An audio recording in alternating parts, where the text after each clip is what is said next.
Oh, your lead then. All right. Hello, I'm Aaron Justin Bryant from Table Knights Entertainment. Joining me today is Derek Maltman, and I'm sorry I forget names. What's your name? Kristen O'Malley. Kristen O'Malley? O'Malley. Close enough. Derek, please tell us what we're going to be playing today. All right. Well, today we are going to be running through the Edge of the Empire Beginner Box by Fantasy Flight Games. So it's just going to be a quick intro to the Edge of the Empire system, and we're going to have some fun today. Fantastic. I love fun. Of course, picture the Star Wars crawl screen. Long time ago, in a galaxy far, far away. Star Wars, Episode 1, if you will, for us. Prologue, if you want to get technical. The Edge of Unity, as it is called. Edge of Unity, yes. That is our campaign title for us. With prologue being Escape from Mos Shuda. So, it is a period of unrest and opportunity in the galaxy. The Galactic Empire struggles to maintain control in the midst of civil war. Meanwhile, scoundrels and smugglers, explorers and expatriates, and fringers of all types scramble for a living on the edges of galactic civilization. It is a hard life, but these renegades have more freedom and opportunity than any citizen on the core worlds. On the desert world of Tatooine, a few such renegades have run afoul of a local crime boss, Timo the Hutt. Trapped in the tiny spaceport of Mos Shuda, the renegades have no choice but to steal a starship and flee Timo's forces. Fortunately, a suitable starship has recently docked at the landing bay, a freighter called the Crate Fang, captained by a Trandoshan slaver named Trex. As they flee through the sun's-baked streets, the renegades duck into the local cantina to hide from their pursuers. So the first thing that I'm going to have you guys do, as you can see here, if you have Roll20 up and available to you, that the streets of Mos Shuda are actually kind of packed at this time of the day. People coming and going. And I'm going to have you guys suffer 2 points of strain, if you'll note that on your character sheets. Wow. right off the bat, why don't you? Right off the bat, we're getting right into it. And the reason for that is you guys are, hauling ass, essentially, through the streets as some of Timo's thugs are chasing you. So you guys are ducking and dodging through the people, trying to be as quick as you can, but as drawing little attention to yourselves as possible. And as I mentioned, you're ducking into the cantina. Okay. So you guys are right here in the cantina. We're going to move this little astromech out of the way. That might be a third player who shows up later on. We'll see. So you can represent the blue bar on your tokens there as your strain. And awesome. Before we go any further, what I am going to have you do is go ahead and we're using the Edge of the Empire Hangout tool. You guys can find that online for those of you watching. Using all your Google Hangouts really helps. Go ahead and roll me the white die over on the Hangout. This represents the Force die.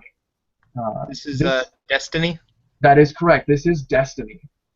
So it is represented by the dark and the light. Of course, representing the dark and the light sides of the Force. All right, so I got 2 light and she got 1. Yes, she got 1 dark side. So what we do is we add that to our pool.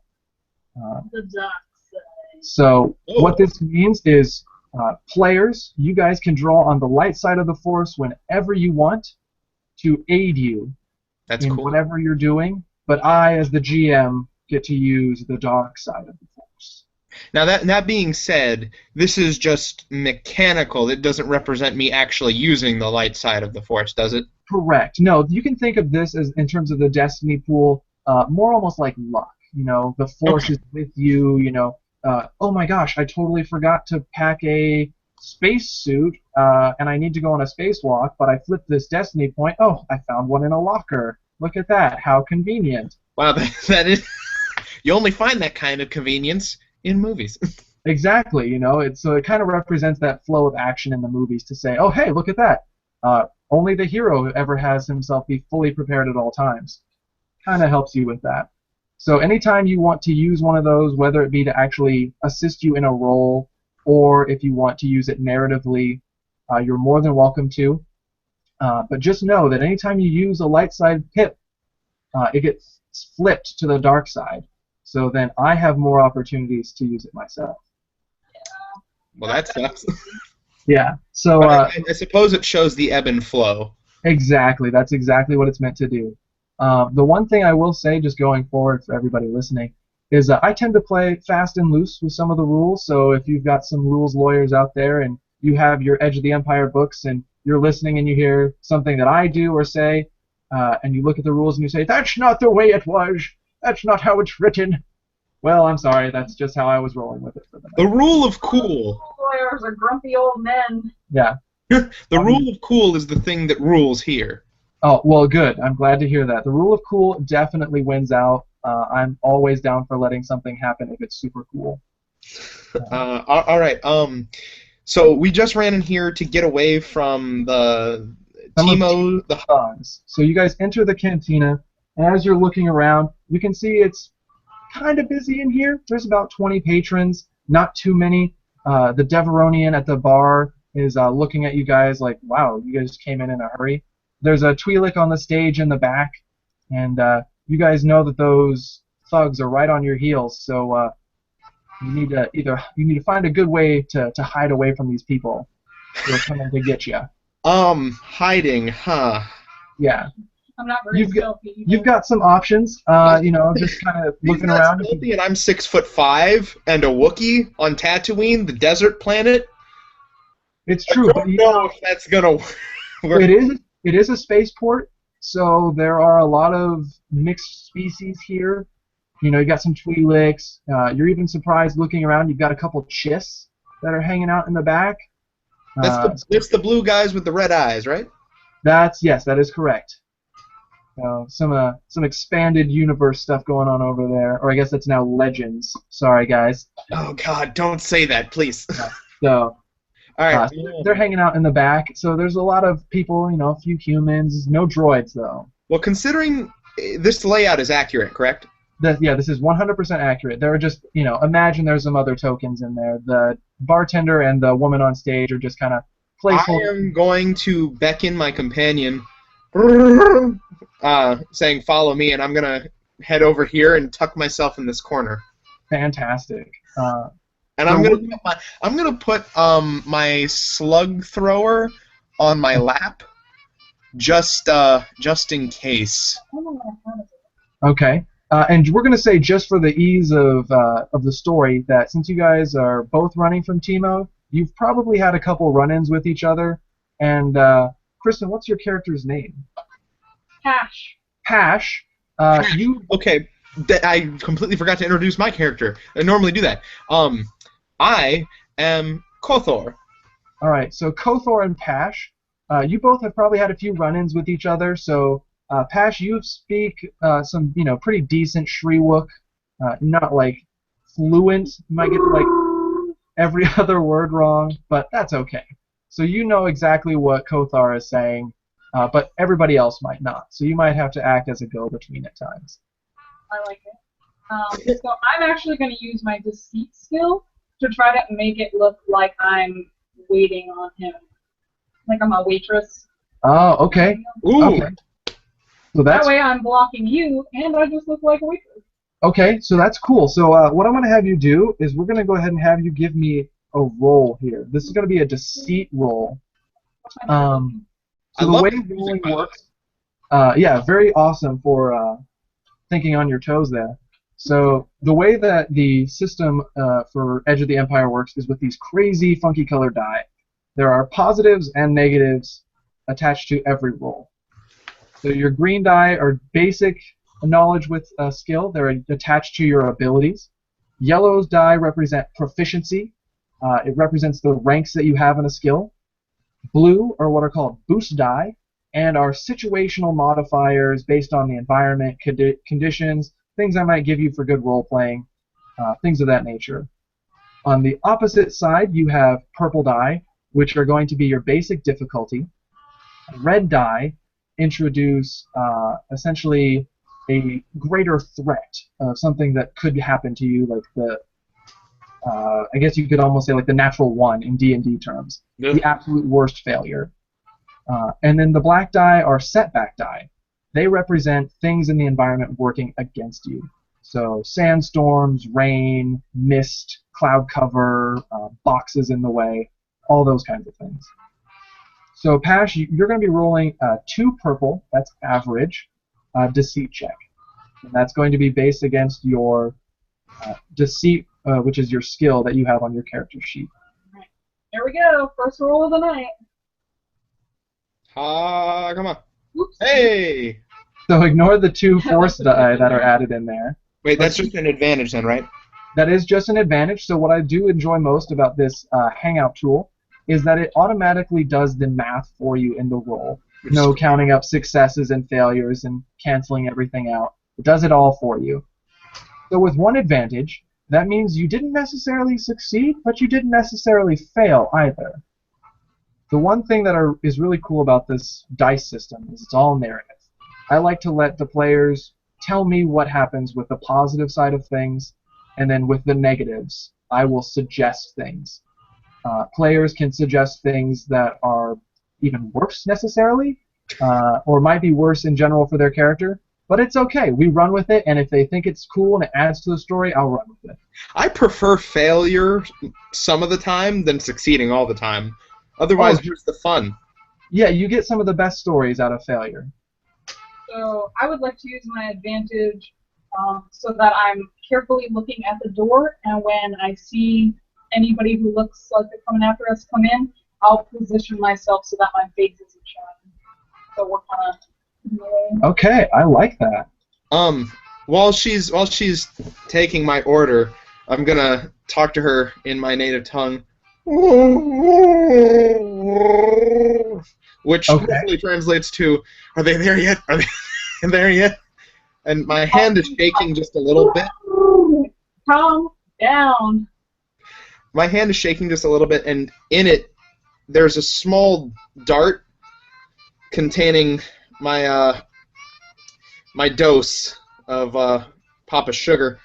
I'm addicted to cortisol, which is a drug that is normally used as a tranquilizer, and I'm really feeling the need for a fix right now, but I'm trying not to use it at this exact moment since I just pissed off my supplier. Okay, so go ahead and let's get you into the rolling then, Koth'Or, and let's have you roll a cool check. Okay, let's see. My cool. Where's my cool? So okay. Cool's going to be located under your skills. Yeah, I'm looking at it. It's on okay. I have my skills located like put into order that has my what you call it, the stuff that I'm good at first. That's fine. All right, so I only get 2 dice. Okay. What's the difficulty? So your difficulty is going to be 2 purple die, but I'm going to add a black setback die in there because you're kind of itchy. You know, you're thinking about taking that fix, but you know you're running low. So let's see what happens here. Math. Ooh. Oh, okay. So I got a success, but 2 setback. I think. You go ahead. Sorry. So, no. Okay. So you succeed. You're blending in, but with that 2 threat, you've kind of elbowed one of the passerbys that you've kind of like kicked your legs out under the table, and you kind of trip somebody as they're walking by, and you just had that little bit of what did you say, cortisol? Yep. And it kind of just rolls out of your hand onto the table for a second, and you just kind of scramble to grab for it. Oh, as that happens, 3 Gamorreans come shambling into the cantina. Those are the guys that look like first edition Dungeons & Dragons orcs, right? Yeah, they're the pigmen, the guards of the huts. And they come in with their beady eyes, and they're kind of squinting around, looking through everybody, and they're moving forward into the cantina. At this point, the human that you kind of tripped up looks over, and he's like, "Hey, you think you can just like trip somebody?" And I said, "Sorry." He's like, "I don't speak Shriwook." I will interpret and say that he says he's very sorry and it was an accident. Frickin' Wookiees. Hold on, I have Do I have any credits left? No, I don't have any credits left. Never mind. The Gamorreans are kind of Just shut up. shambling through, but the human is kind of like, he accepts the apology, air quotes, nonchalantly. He's like, fine, whatever. Worried about these air quotes. But he sees that little vial that you're scrambling for on the table, and you kind of see him take an appraising look at it and stop, and he says, what's that? All the while, the Gamorreans are getting a little closer, kind of looking through the bar. I go, and that is, I would like to be alone, please. I might have to roll another deceit check, and basically lie to this guy and say that he's sick and he needs this medicine. Okay. I can dig that. I like that a lot. That's a good lie. Thank you. So go ahead and give me a roll. This is just going to again be 2 purple die. Here we go. What the heck? 2 advantage. Okay. So he kind of turns his attention away from the Wookiee. He doesn't quite believe necessarily believe your lie, but he's kind of giving you the appraising elevator eyes. He's like looking at you, and he's like, "Oh, all right." He likes what he's seeing, so he forgets about the Wookiee in the corner and kind of leans up against the side of the booth there and says, "So, what are you doing later?" All the while, one of these Gamorreans is pretty much like right behind you at this point. When I saw him doing that, I got upset because she's like my friend. Yeah, she was your friend. You kind of, you've been on probably a couple of adventures together, looking out for each other. And I just... Is there like a back room, like somewhere that people looking to hook up would go? Ooh, can she use one of her advantages to have noticed a back room if there was one? She definitely can do that. I do that. So you know that there isn't necessarily a place where people go to hook up in a cantina, but there's definitely a spot behind the stage, like some dressing rooms.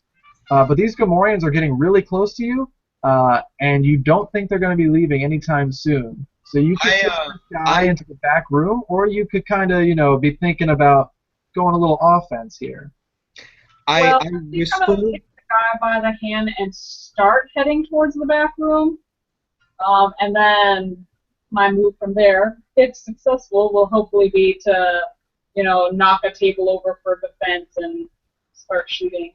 All right. Okay, so she took that guy by the hand and started heading. So she's kind of heading back. She's kind of left her post there by you.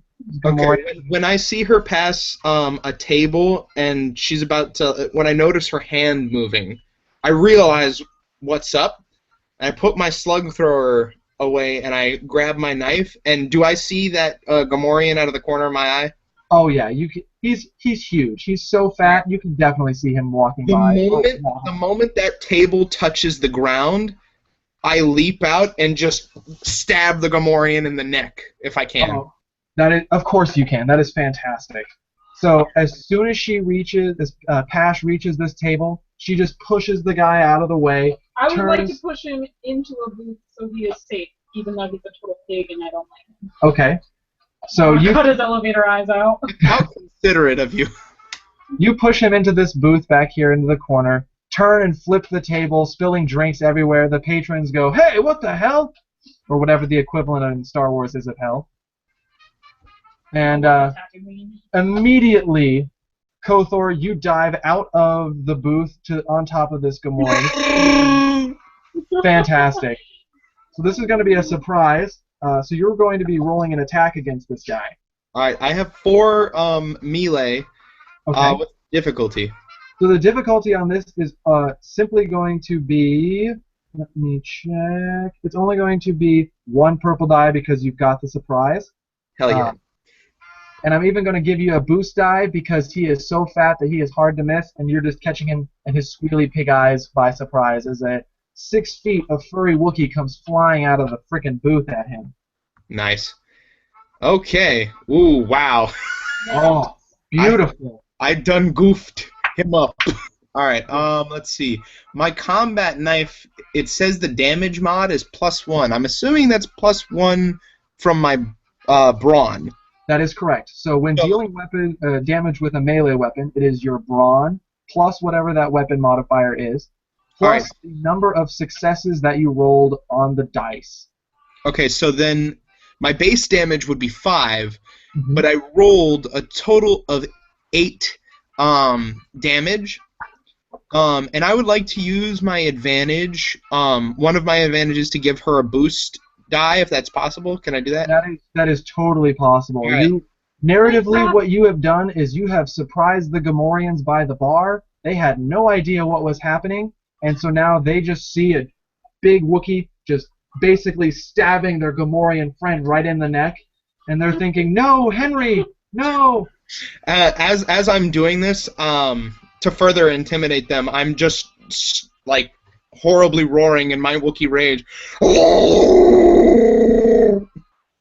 So they are definitely going to be demoralized by that, and we can even say narratively, you can spend that other 2 advantage to impose some some setback onto their attacks against you because you are terrifying. Yeah, let's do that. All right. So there is just blood all over your fur. It's just spouting out of this Gamorrean as you just keep raining the dagger down or combat knife into his neck. And he's just squealing. The patron, like the music just cuts out. Everybody stops and it's just like, what is happening? Oh my god. You can hear like a pin drop for a second, and then like some woman screams, and then everybody starts just booking it. They're just hauling ass out of the cantina. Is the guy I pushed into the booth. Yeah. The guy in the booth just screams like a little girl and is one of the first ones trying to make it out. So what we need to do now is we need to roll for initiative. Okay, would we do a vigilance or a cool roll on this one? So because you guys were aware of the combat, you knew these guys were in here, you can roll either. I'm going to do vigilance because I'm good at that. That's okay. Or rather, I'm better at that. Wouldn't say I'm fantastic. Hold on. Let me see. Where is my vigilance? My vigilance. Oh, wow. That's actually one of my top rolls. I have a proficiency die. Okay. And 2 green die. All right. So 1 yellow, 2 green. Oh, I forgot to take out the boost. I'm sorry. Oh, it's all right. So just check. It should have your. There you go. You can re-roll as well. Doesn't bother me.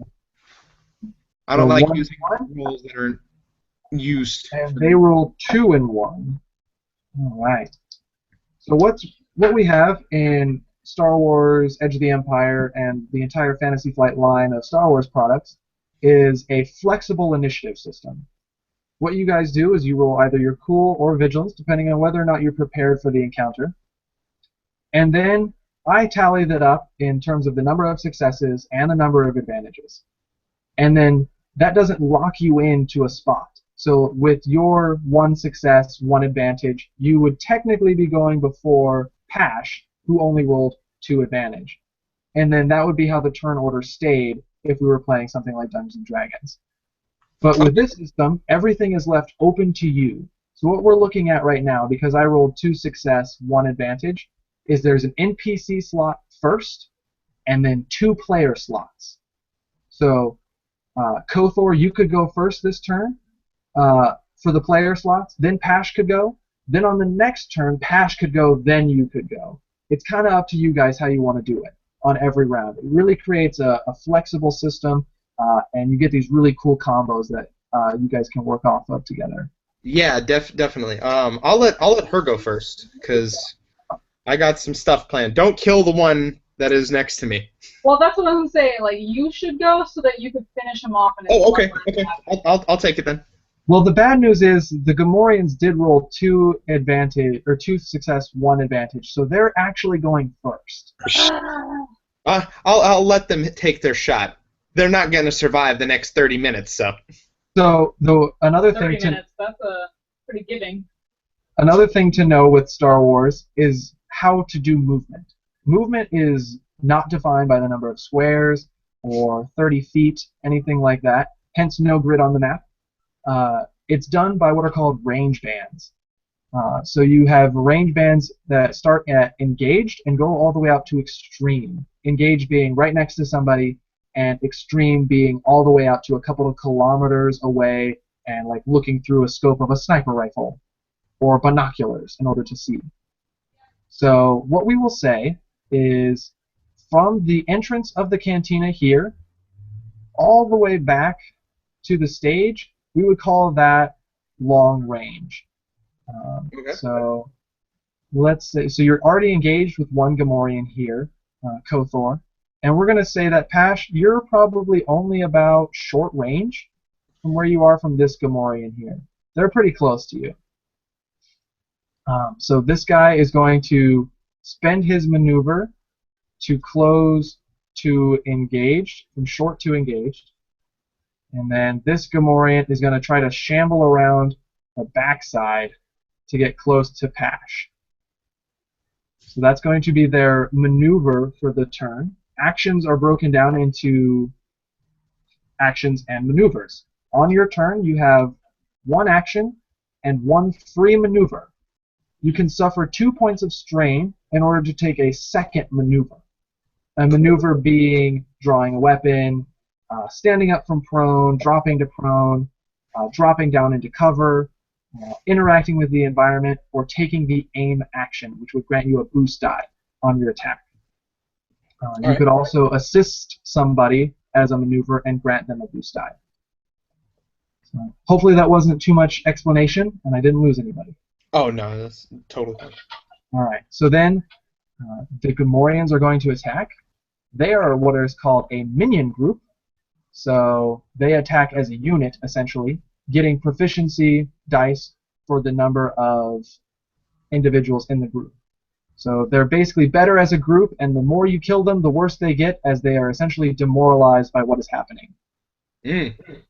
So, do you have any Koth'Or as they're attacking you? Their difficulty is going to be. Let's see. We're gonna say their difficulty is at 2 because they are engaged with you, but they have a not necessarily a grasp on their buddy, but he's kind of in the way. Henry over here is kind of just standing in the way. Are they getting their setback dice? I was going to just ask if you had any armor rating or anything like that for any kind of setback die. No, but I should give them setback die for demoralizing them. You did, yes, but if armor has a defense rating? Oh, then no, I don't. Okay, good. So I always like to ask. I started off with 500 credits. Okay. I didn't have the money for that. You had 2 advantage, I believe, when we said that setback die was going to be in place. So let's say we'll be generous for now. We're just starting off. We're going to say that's going to be 2 setback die. This was a pretty terrifying feat.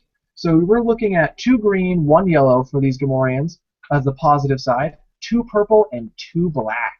So we're going to see if they can do anything against you. I'm about to get trashed. That is a no. So they just can't handle it. You're just a terrifying, imposing. Hold on one second. The club can't even handle me right now. The club is going up on a Tuesday. So because of that, sir, you're going to get a blue boost die on your next combat check. Yeah. That was beautiful. Thank you. Yeah, and I assume that's like what you're saying in Shriwook right now. Just like, oh, yeah, that's a boost die right there. So they can't even. They're like teenage white girls. They can't even. And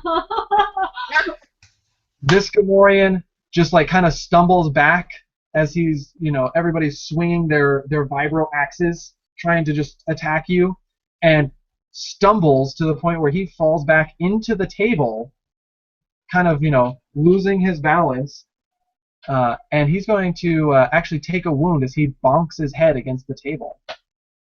Oh, poor baby. Yeah, he just can't even. He can't even. And with he didn't have a Starbucks today. Yeah, he needed a Starbucks. This is Isaac, and Isaac loves his Starbucks. Oh. Isaac is I feel a little bad now. They have names. One was Henry. This one's Isaac. Henry, Isaac, and Dolly. Dolly, yeah, sure. Dolly, Henry, and Isaac, the Gamorreans. So How high up is the ceiling, by the way? we're gonna say the ceiling is probably about 15 feet high. Okay, good. Got a nice overhang, so you guys could get up there if you needed to. There's some beams that go across the ceiling. That wasn't what I was worried about. I just needed clearance for what I'm about to do. Okay, so yeah, we're rolling right into player slots. Whoever wants to go first. All right, since she wants me to go first, I'm going to grab the one that I was just stabbing, and Okay. In my Wookiee rage, I'm going to lift him over my head and slam him down into the one that just bonked his head. I am willingly turning my back to, I believe it was Dolly. Yeah, that would be Dolly. Okay, I love it. I love it so much right now. And don't forget, you get a blue boost die for your awesome quote. So. Is this a brawn or a brawl check instead of a melee attack? Yeah, we can say that. I like the sound of that. Okay, because I'm not using my knife. I'm No, just this is you essentially wrestling this fat Gamorrean into the air. exactly. Okay, so I have 2 ability dice, 2 proficiency dice, a boost die, and what's my difficulty?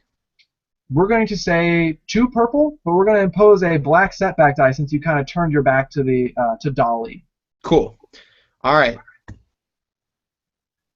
Come on. Ooh. Damn. That is beautiful. Okay. I'm assuming that's 7 damage because my brawn is 4 and I rolled 3 successes. That is correct. Okay. And then I have 3 advantage. Yeah. So what would you like to do with that 3 advantage? That's a lot of advantage starting off for a first character. So. Right. Tell me what's I would happening. like to heal my strain. I can do that, right? What's that? I would like to heal my strain. I can do that, right? Sure. Yeah, you could recover some strain. Narratively, as my rage is being what's the word? Satisfied. My mind is settling back down from the nervousness that was before. And while I don't like to always give in to my rage, for me, it's healthy. I like it. I like that a lot. So Henry goes flying across the room into Isaac, slumps to the ground, lets out a squeal, and crumples to the ground, KO'd. Fuck you, Henry. To the ground. And now, poor Isaac, who was just bonked his head and is rubbing the back of his skull, has Henry fly at him, gets knocked prone to the ground, and is going to suffer another wound from the weight of his fellow Gamorrean on top of him. Nice. Pash, I believe that's your action now. Yes, it is. Let's see. I'm going to use my blaster pistol. Okay. So I have 2 green, 1 yellow. And I don't know if I want to shoot Isaac, who's right there, and basically just like reach around and blow his brains out. Okay. Or start shooting at Dolly, who's going to try to mess up my 4 furry friends. Okay, so it might behoove you to attack Dolly, who's a little farther away, just so that way you don't have to worry about shooting around the table that's kind of overturned. Then I'm going to do that. And I have a boost that was assigned to me from Furry Friends Surprise Action. Yep. What's my difficulty? So you are shooting at short range. That's only going to be 1 purple die. Groovy. Here we go. 3 success. Fantastic. That would be 6, 7, 8, 9 damage. Wow. Because I deal 6 damage on a hit plus 1 damage per success. Fantastic. So you just immediately pop over the top of this table and just pew, pew, pew, pew, pew, laser fire, just in nice rapid succession. And just as Koth'Or is coming down from his rage, and it's like, laser fire just right over the shoulder. And he's like, go! And then he turns over, and Dolly is just like, and crumples forward into the dust, just right onto the cantina floor. 1 shot, just one, all just I'll one hit shout out KO. in Wookiee that I got you, bro.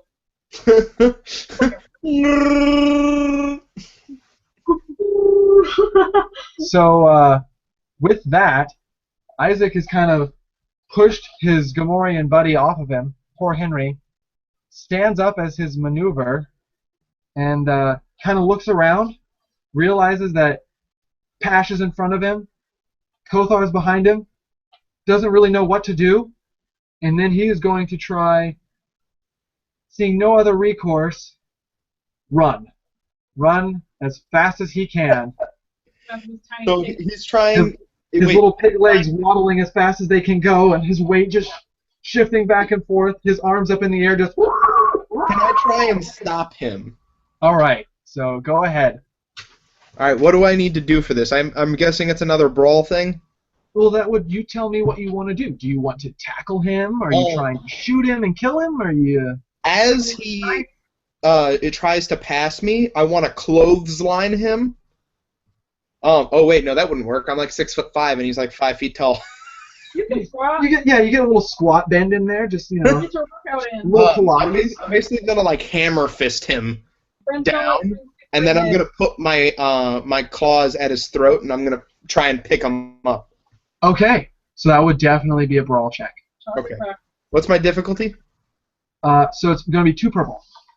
He is running full tilt, which is not very fast. I assume. Oh! Yes! Oh! Okay. First triumph of the night, ladies and gentlemen. First triumph of the night. This is like really good, right? These are like crits. Triumph is the natural 20, the confirmed crit, the fireworks display at Disney at the end of the day. It is all of the magic. All right, so here's what I'm going to do, and then I want you to tell me what Henry does in lieu of my triumph, because I'm assuming that I'm very intimidating at this point. When I pick him up, and I'm going to need you to probably translate for me, Pash, I go, which roughly translates to, you tell Timo to leave us the fuck alone. From across the table, I'll say, you tell Timo to leave us the fuck alone! And I'm just holding him in the air as he's dangling his little piggy feet. All right, so were you trying to do some damage with that, or did you just want to try to catch him? I was just trying to catch him. If I can convert that damage into like strain so that he's like more intimidated, that would be cool. Okay, well, so that is very cool. Minion groups cannot suffer strain as they take it as wounds. Okay. So you could essentially knock him unconscious as he passes out from fright. So he could, with the amount of damage that I'm assuming that you're going to be doing, just based off of the brawn rating that I know you have, I think is like 4. Yes. That's going to be 6. So he would be at 1 wound pretty much after his soak, and he would just essentially pass out from fear and wet himself at this point. When I see him wet himself, I throw him over to the corner, and I walk over to the bar, and I really quickly just go, and I ask for Carillion whiskey. Okay, so that is all fantastic, but we haven't even addressed what your triumph means. Oh. So you have succeeded in capturing him. You have succeeded in knocking him unconscious and having him wet himself. But your triumph is literally whatever awesome thing you want it to be. Oh. Perhaps you notice a small detail on his person. Perhaps you notice something at the barn. I don't know. You tell me, and then I'll tell you if it's good or not. Okay. After tossing him aside, Chairs go flying under his weight. I pick up one of their vibro axes, noticing it's probably a lot better than what I've got. Okay. And while I'm doing this, I see like a small holocron on one of them. That's like a message reader, right? Well, a holocron is actually for Jedi. Sorry, I'm saying the wrong thing. You could say a comlink. There we go. I see a comlink on him, and I look at it, and I look at Pash, and I toss it to her, and I'm saying, tell whoever's on the other line, they didn't succeed. Very nice. So that's definitely triumph-worthy in terms of adding to the narrative. So you pick up the recording there, Pash, or the messenger. It's actually one of the nice hollow displays, that we see in episode 1, used by Qui-Gon Jinn, where he shows the speeder, and you dial it, real quick, hitting the button as to who was previously contacting, and you hear, star 89 or whatever, redial. You hear a little chirping sound coming from inside the cantina, and then the Deveronian behind the bar pulls up a recorder, and you see his eyes grow wide for a second as he tries to hide the fact that, you guys are calling him. I'm shooting him. I haven't gone yet. Yeah, I'm fine with that. Questions later. Okay, awesome. So go ahead, Pash. He does have cover. He's kind of like peeking up behind the bar, like, what just happened? So this is going to make your check a little more difficult. So it's going to be 3 purple die. All right. Because that's a solid cantina bar right don't there. Have a boost anymore. No boost. But if it is important enough, you could always flip a destiny to upgrade your check. If she doesn't got him, I got him. Yeah. It's true. I was heading towards the bar after I passed it to her, so I'll put myself right there. That's fine. All right. So boom. So I don't succeed, but I'm still going to turn and just be like, Death glare. So all your shots go wide over the bar, destroying bottles along the top, and along the back shelf. He ducks down behind and is cowering there. So we're technically out of combat now. So Koth'Or, I'm assuming that you've just kind of walked up over there. Oh yeah, I walk to the bar and I sit down, and I knock on top of the bar with my new vibro axe in my right hand. Fantastic. And I go, "Rrrr," and that's me saying service. He kind of like shakily comes up over the top of the counter. It's like slides a glass, slides a bottle, pours it shakily, alcohol spilling all over the place. As soon as my glass is full, I reach my hand out and I grab him by the throat and I pull him really close, and my breath is now entering his nostrils, and I don't think that Wookiees have particularly good tooth hygiene. And I go, which I'm sure Pash would tell him, if I ever see your face again, I'm going to rip it off. yeah, I'll definitely approach him real slow and like stare at him and do a. My friend says, if he ever sees you, you're dead. That needs to put How'd that go?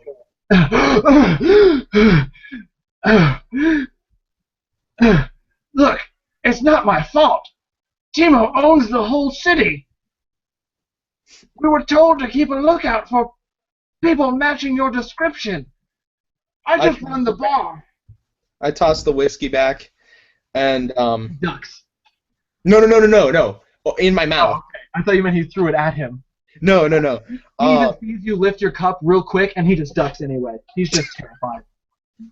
Yeah, wait, I think Matthew. I think you need the link. Yes, so we do have a third player. He's You would send it. arrived late, so if we could have that link, Aaron, that would be appreciated. I'm putting it into the chat messages for you. Only snacks. Okay.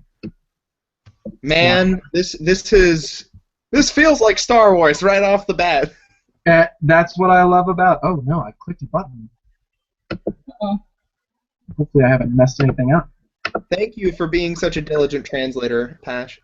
Oh yeah, no problem for her. She enjoys this. So let's see, where did that link go? I have unfortunately clicked it and it has gone away. So we apologize to those that are listening to us. We struggled to add our third player into the group. Oh, there it is, way over here. It helps when I read things. Sometimes I'm a little slow. I usually find that reading is a helpful tool as well. It really is. Stay in school, kids. stay The more you know. Yeah, the more you know. In Now, fact, studying is so good. That's how I learned how to speak Shriwook. oh, yeah. Courtesy of Wikipedia for those of you listening. Yeah, you should check it out. Also, there's a really good video by Anthrocast, I believe his name is. I'll probably put the link in the description below. He is great with impersonations and pronunciations. It was fantastic. Do you need me to link it to like Facebook or something? I am in the process of doing that now. Ah, okay.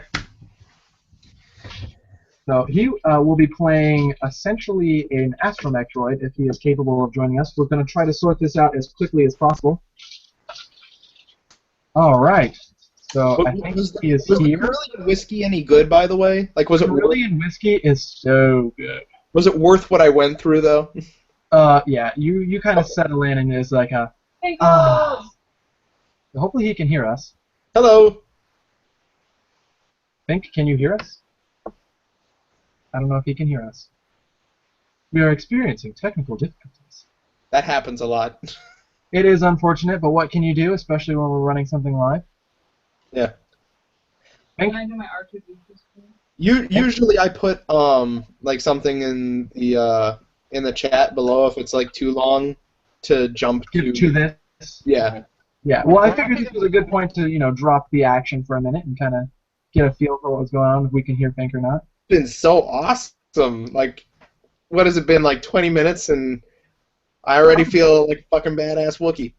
Yeah, and that's kind of what we're getting at. And I don't think we can hear Fink. So, but he has I haven't tried talking yet. There we go. So Fink, this is Aaron. He is our host this evening. We are running Star Wars for him. How do you Nice do? to meet you. We are, by the way, streaming live over Google Hangouts. And we have permission to swear. Yes, we can swear. So avert your virgin ears, audience. This is for adults only. The like 7 people I have subscribed are all very foul-mouthed people. 7 is better than 0. You're reaching It is somebody. better than 0. So, all right, Fink, please do us the honor of having your character introduced to us and to the viewers at large. Alright, so I rolled up a droid who has been kitted out as a technician with the slicer specialty. So, as you can imagine, picture, if you've seen the movies, it's R2-D2, or if you've seen Star Wars Rebels, it's more like Chopper, the highly sarcastic but unintelligible droid sidekick. That is beautiful. I'm very happy. I went ahead and just used Chopper as the base token. Hopefully you have control of that. I do. All right. If you would do us the honor of filling in your wound threshold and strain threshold, and we will drop right back into the action. The action's over, actually. Well, you're in the middle of confronting this poor Deveronian bartender who he's just doing his job. Timo owns the city. I'm not shooting anybody. There's no action. I like your attitude, ma'am. And do you have a number for your droid? An ID tag. Let's see. 1337. Should we steal one of the ones from the reoccurring campaign? Should we make you BX2R? Be Baxter? You know what? You know what? Let's be Baxter. All right. Yeah. So you are BX2R. You are Baxter. Drop that right name. All right, Baxter. You wheel into the cantina and find two bloody Gamorreans. One of them passed out in his own urine. And your friend Koth'Or and Pash, a Wookiee and a human, female, who are currently standing at the bar confronting a Deveronian who's cowering in fear, but you can't actually see over the bar because you only come up to about the bar.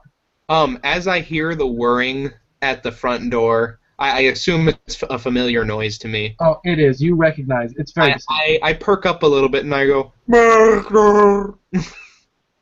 And that was my best attempt at saying Baxter in Shriwook. That was pretty good. I liked it. And I wave to him. Oh my god, like that bear video?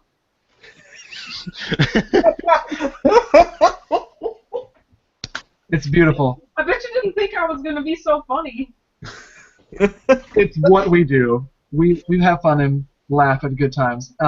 If you guys if you let me go, I won't let him know you were here. I point my gun at him. You already know what we said. Which was, by the way, if we saw him again, the fluffy thing would tear his face off. I didn't see anything. Boys, bring the music back. And the band. I look at him and I point at the door. So the band kind of comes out and they start playing music as you guys are the only ones in there. And he's like, "Oh yeah, I need to go check on something at my house. Yeah, yeah, I'll be going. He has to change his pants. You have the run of the place. Don't worry. Yeah." And he just was like takes off, literally running as fast as he can out of the cantina. I look at Pash and I go, "We have a bar." I raise my hand for a high five to that. And I very gently give her a high five because I don't want to hurt her.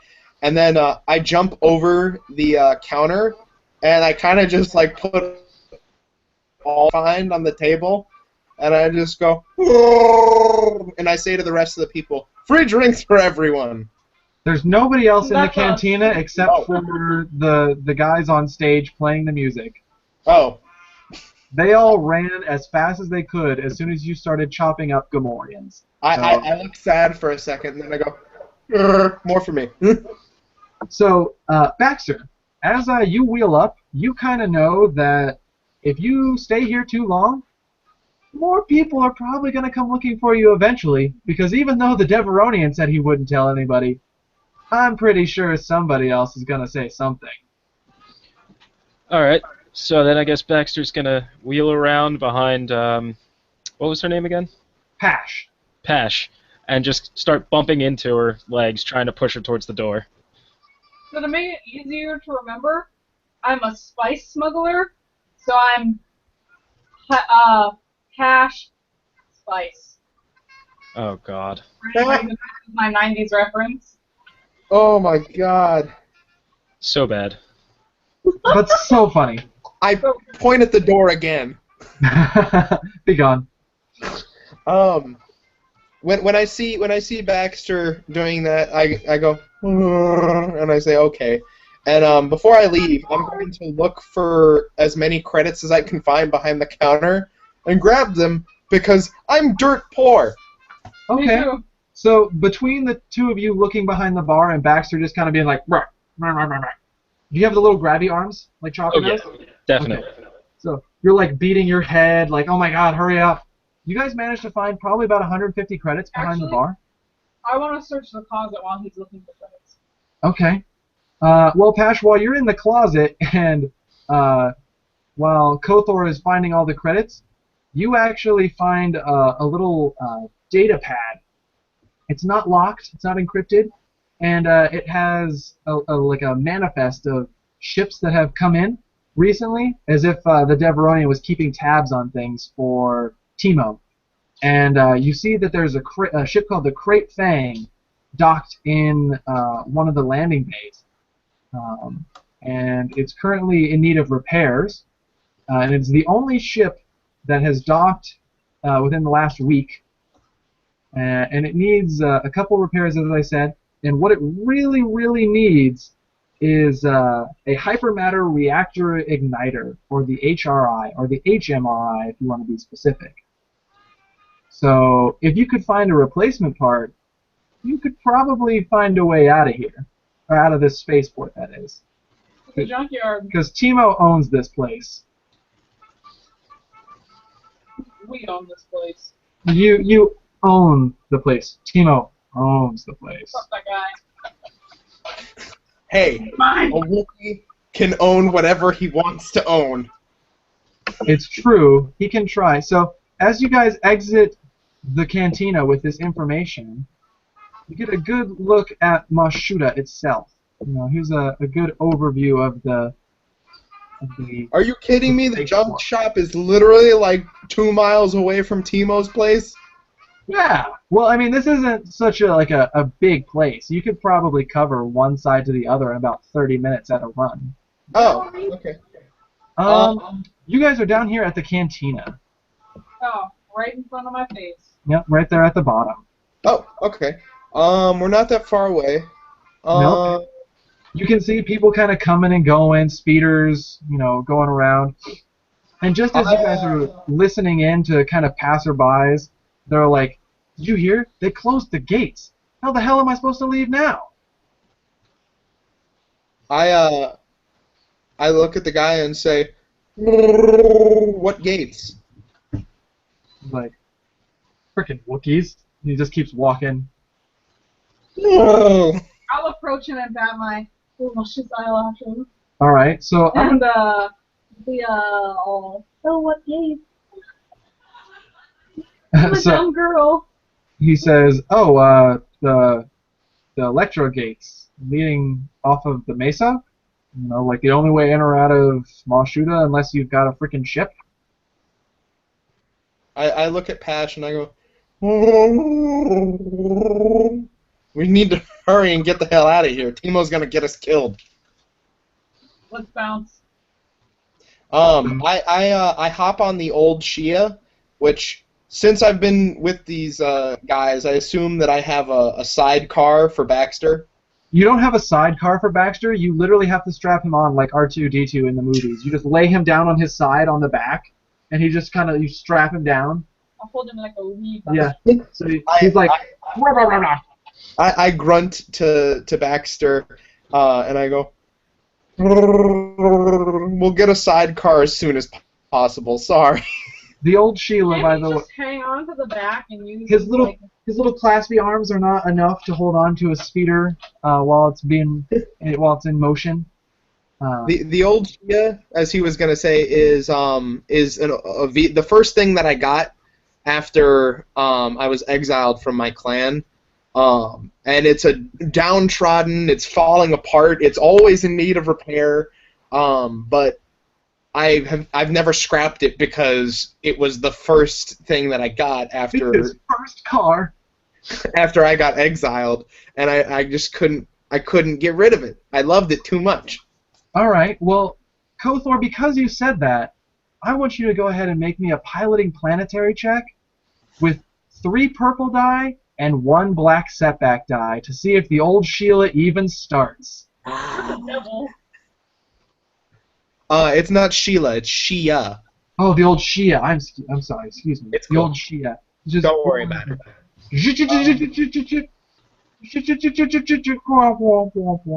All right. Hold on. I have 1 proficiency die and 1 ability die. Oh, great. Okay. I might be driving your junker. Well, you I could like always that. assist there, Pash, and supply a boost die. I will assist because my roll is way better. All right, Oh. so go ahead and add a boost die to that roll. All right. And if it's important enough to you, you could always flip a destiny point, which would upgrade your check, turning a green into a yellow. You know what? I will do that, but for some reason I can't scroll up past a certain point, so I need somebody else to flip that for me. I will take care of that for you, sir. Okay. And you said 3 purple die And 1 black setback die. and 1 black setback die. Okay. I actually am unable to access like all of the dice options because I can't Hit it scroll back. up. Well, you Yeah. remember you have it at the in the side. There we go. Okay. I had to take off roll 20 for a second. Okay. All right. So I have 2 proficiency die, and 3 difficulty, and 1 setback. Hmm? And before I turn the key, I go, "Roar, come on, baby." Whoa! Nice. She flares to life, and the loudest she's ever been. And she just lets out a huge roar of as the engines just kick in there, and you actually lurch forward a little bit as she kind of takes off, and some people have to dive out of the way. But you've made so much noise, you can see that some Gamorreans from down the street, maybe over here towards the traders, kind of like see the speeder kind of pull forward, and they point and they start waddle running after you. I Quickly as go, they can. and I'm saying, Pash, take care of him, and I start the speeder up and get it moving. All right, which direction would you like to be headed? The junk shop to get that the hydro The spanner. hypermatter reactor igniter. The Yes, HMRI. that thing. So you could go. This is the junk shop here. So you could head this way if I switch to the ruler. And it lets me do things. That's where the Gamorreans are? Yeah, the Gamorreans are this way, and you could. Oh sweep no! on Then I'm gonna try and go through this tight alley because I think that would be super cool. All right, so that's awesome. So are you technically driving then, Koth'Or? Nobody drives the old Shia but me. Okay, so you're driving the old Shia. So we're gonna say that not only with that amazing startup right there, you are already expertly navigating this speeder through this narrow alleyway. You're just like, you've got it. She's like, you've been with her so long, you know the ins and outs, how to make her do exactly what you want. She's a well-oiled machine under your furry grasp. Well oiled. Oh yeah. But so the Gamorreans could be left in the dust, or if anybody wants, they could of course make some kind of range attack options. Definitely shooting. All right. So let's just say for ease of gameplay here that Baxter, from your prone position, I'm sure you could also get something off. So Pash and Baxter, why don't you go ahead and From your prone position. fire off some shots. By the way, I just want to make sure. You know I took one of the vibro axes, right? I did, yes. So Okay. I just want to make sure that it was noted. yes. As they are informing me of their actions, I will write that down. How's that? Well, I have it in my equipment now. I needed to make sure you did it because if I was a GM, I would want to know. And the stats on this thing are amazing. Yes, they are. So I was going to ask if you had the stats or if you needed them from me, but I'm glad you have them. I have like this character generator. It's fantastic. Good. So I'm glad you have that, and I don't need to tell you. So Right. go ahead, Pash or Baxter, whoever wants to go off first as these Gamorreans waddle down the alleyway. How far away are these guys? They're going to be at medium range. Medium? Alright, so that should be 2 purples. Yep, 2 purples, average. Alright. And while I'm shooting with one hand, I'm a middle fingering with the other. Fantastic. So, the universal symbol. So Baxter's going to let out as robotic a war cry as he can, and out pops like a little laser, and it just starts blasting away with his 2 arms clanking wildly in the air. But dow. Alright, we got 7 damage on that. 7 and 7, huh? So 2 of the Gamorreans get shot at out of the 3 that are kind of waddling. They let out squeaks and squeals as they get shot, and they kind of reel back, but they're still coming after you, just a little slower. But they look to be slowing down already. They can't run very far. They're getting tired. Yeah, they're pretty chubby. So you guys wheel around the corner and are zooming off. You can make it to the junk shop with no real problems at all. It's just a matter of where you want to park and whether or not you want to hide it.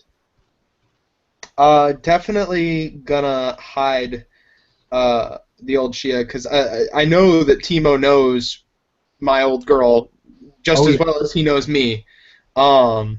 So I'm gonna put it under. Is there a tarp nearby or an overhang? There are tarps. There are people with tents, like little awnings off the sides of their buildings. I'm gonna go ahead and put her under a tarp and take the key out of the ignition. Or is it a key? It's one of those push starts. Oh, well, how does it know? How does it know if it's me or not? She knows. She knows. She would. So I leave her there. And I look at. Actually, no, I'm not gonna leave her there. I let them go because I'm not gonna leave her, just there with no protection. Gotcha. Right. So you're kind of around the corner, just kind of out of sight, but close enough if you're needed. Yeah. All right. So then, as you approach the junk shop, Pash, you realize Baxter is still attached to the back of the old Shia, underneath the tarp. Oh, I meant to take him off. Oh, okay. So you pull the tarp back and you get him off, and he just looks at you angrily as a droid can. Wheels himself over, slowly turning his head so he's watching you the whole time. So just drive or rolls by. You guys enter the junk shop. You enter the junk shop. There's a little chime bell that goes off, and a green-skinned Toydarian flies up to you, and he says, "Achuda de Noya, de Fuibadeayan." Oh God, these guys.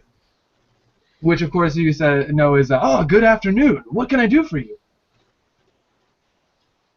I'm interested in some ship parts. Oh, ship parts. Yes, yes. Good. I have lots of ship parts. Come with me. Oh, I see you have a droid. Perhaps he is for sale. Yes. Depends what you've got. Damn. I'm ramming into her shin. I do a little wink at you, like, Chops, I know I'd never sell you. Poor Baxter. Oh, it looks like this one needs a restraining bolt. Maybe we'll get one of those too. Ship parts first. I make you a good deal. 10 credits. Ship parts first. Okay, follow me. Yes, yes. So he takes you out into the junk in the back. He says, so, what are we looking for? I'm gonna list off a couple different parts. So like some random thing, hydro matter, blah blah blah, other things. So he doesn't think I just want that. So he says, oh, okay, yes, yes. I have all of those things, but the hypermatter reactor igniter, I can't do that. No, I'm sorry. I only have the one, and it's already sold. I'm sorry, I can't. Sold to who? Captain of the Great Fang. His name is Trex. Yeah, Trandoshan, real scary guy. I wouldn't go against him. And he paid half up front, so credits are credits. But let me show you the rest. Come, I show you. Okay. So he goes over to the other things on your list. You know, some coolant tubes and some different vents. You know, different replacement parts. Am I close enough to yell inside the store? Sure. I go.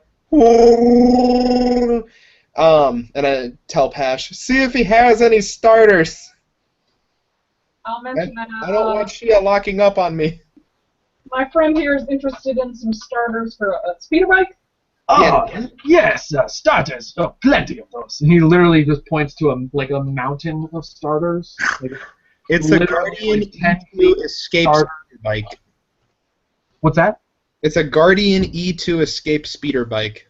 Okay, very nice. So I'll bend down to Baxter and mention that if he could like sleight of hand one of those starters, that would be great. And I'm gonna maneuver myself so that the Trandoshan is turned away and we're discussing. I think it's a Devrakian. It's a Toydarian. Toydarian. Watto from episode 1.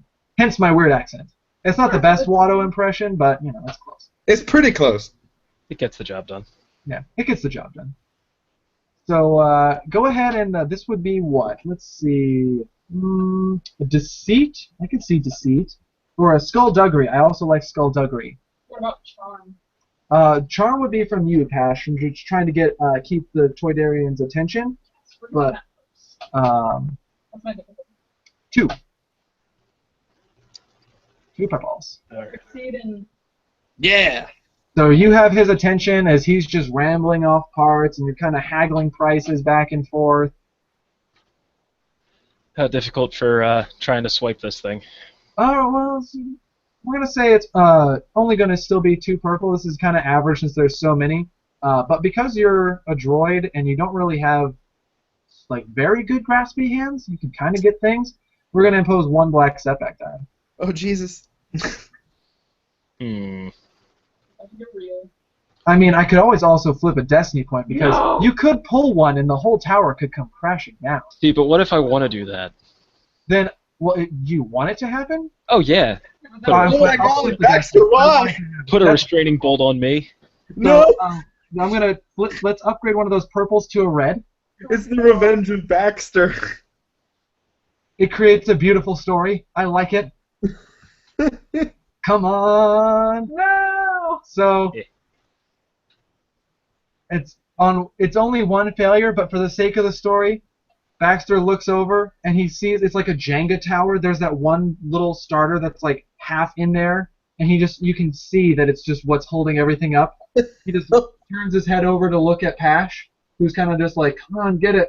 Looks back at it. If he could, he'd narrow his little eyes. Pulls it. The whole starter tower just comes crumbling down. I hear this, right? Oh, you hear? It's pretty I'm loud. gonna run over and start helping to put them away while all the while yelling at Baxter, and I'm gonna try to slide up hands on him. Well, let's see what Baxter wants to do with that one advantage. That one advantage. Let's have it so that one of the starters slides niftily out of the way, kind of under some junk. Okay, I like When I it. hear this crash, I'm gonna come running in and I'm gonna go, is everything okay? What in the holy hell? Yeah. So the Toydarian's like, what happened? Yo, droid, he got too close. And he's like, oh, Wookie, what is happening in my shop?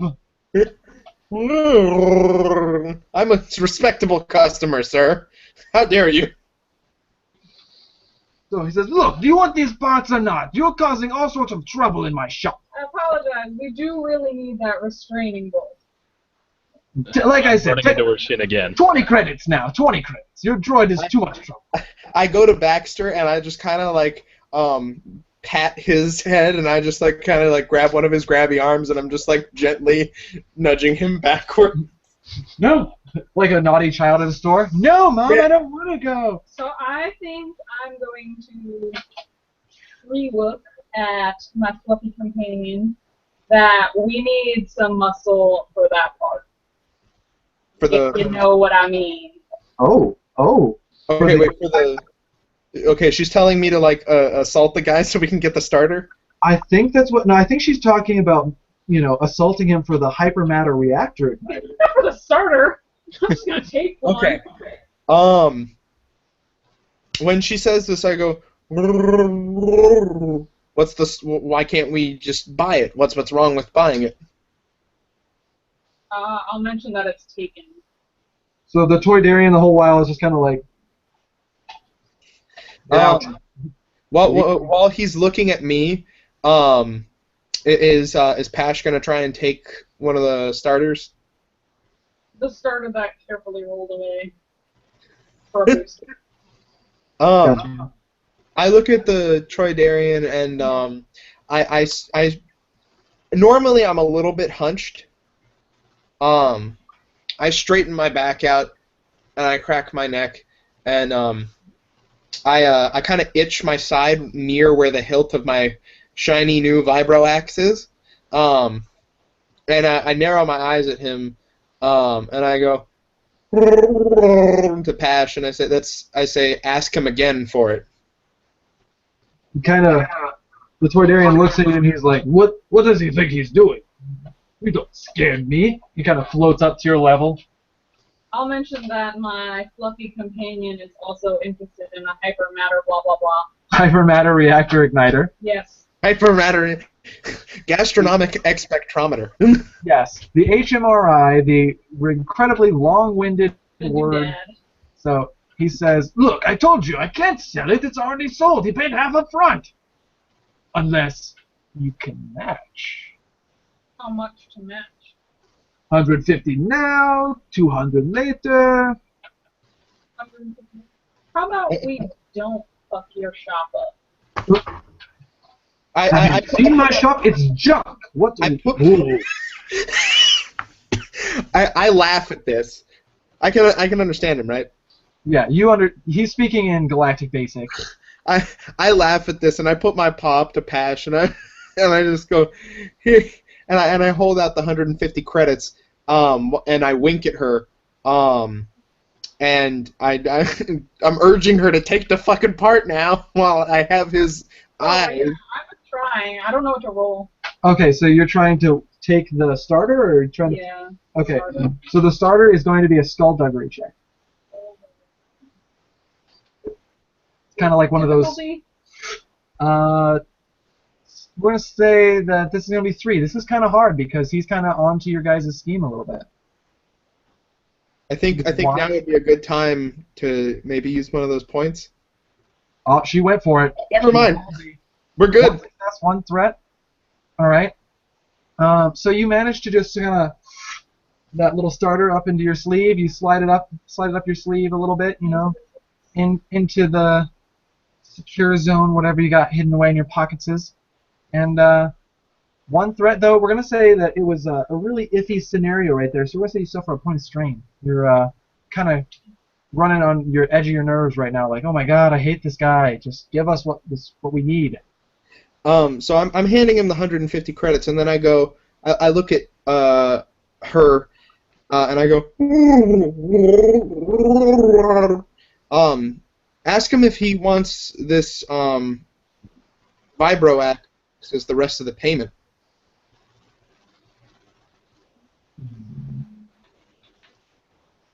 I'm going to ask him first when he wants the rest of the payment.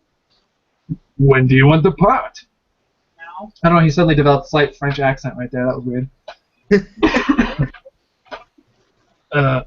Get me the credits, it's yours.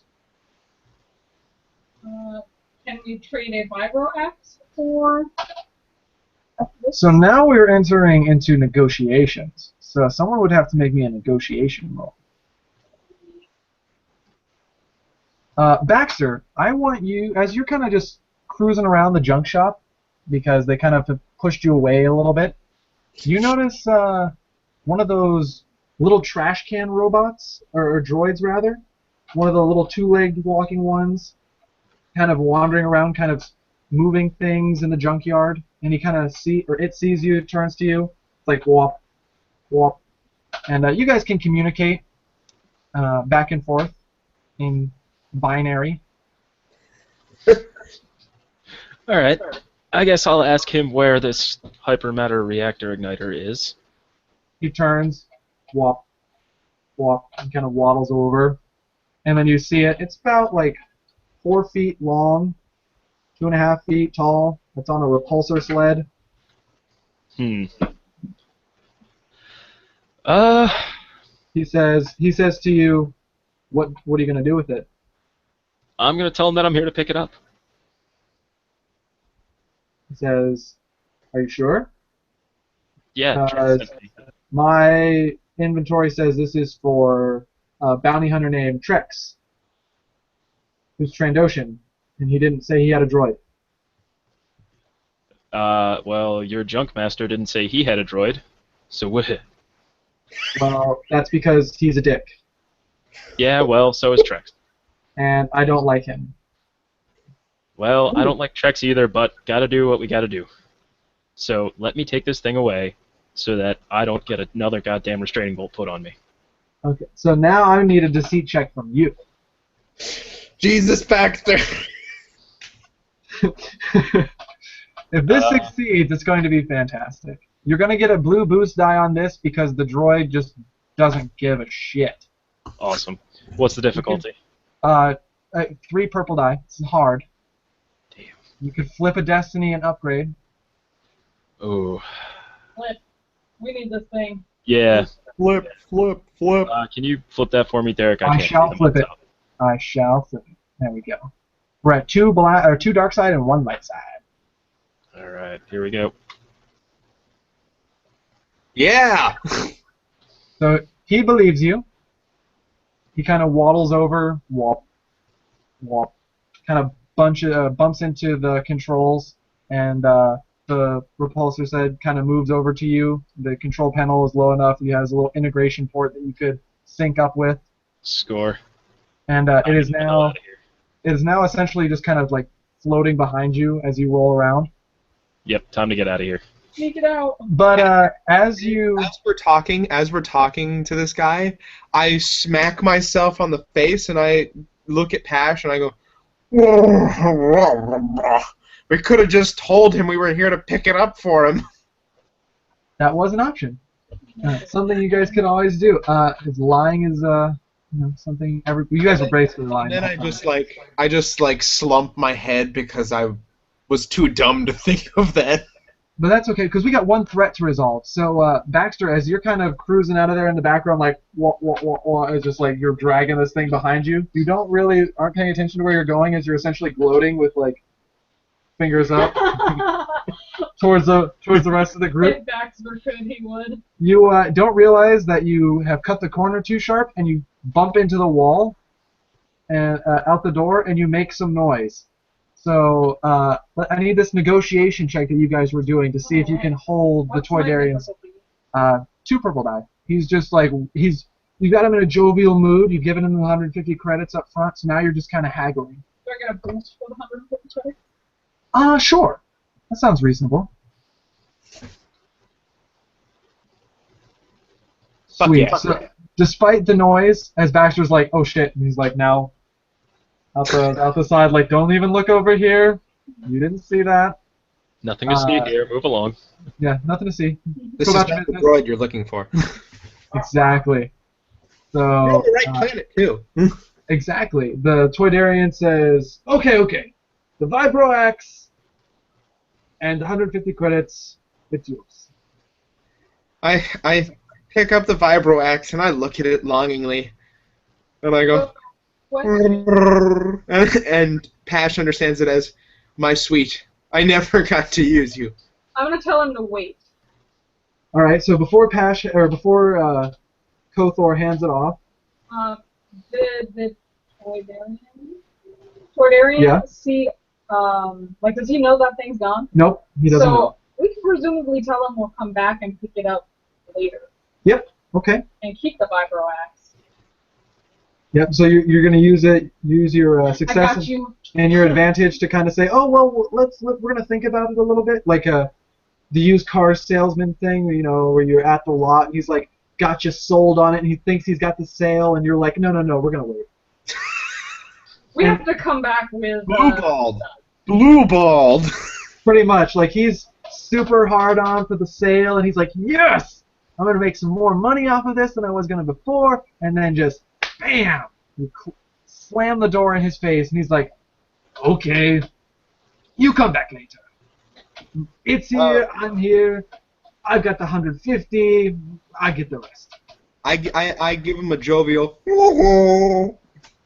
and I walk out to the old Shia, and I tell Pash, I owe you one. So, Baxter, I know where it's at. Baxter, you're standing out front of the old Shia with the HMRI. I pick up Baxter and I hug him. Oh, Baxter does not approve. He says, I owe you one, I'm going to pull the starter out. You owe me two. When she does that, I drop Baxter and I go over and I hug her. All right. So Baxter, you're gonna suffer a wound. You're 6 feet in the air. I'm so sorry. No. Why? When I realize what I've done. You're on your side. Just When I realize what I've done, I start going.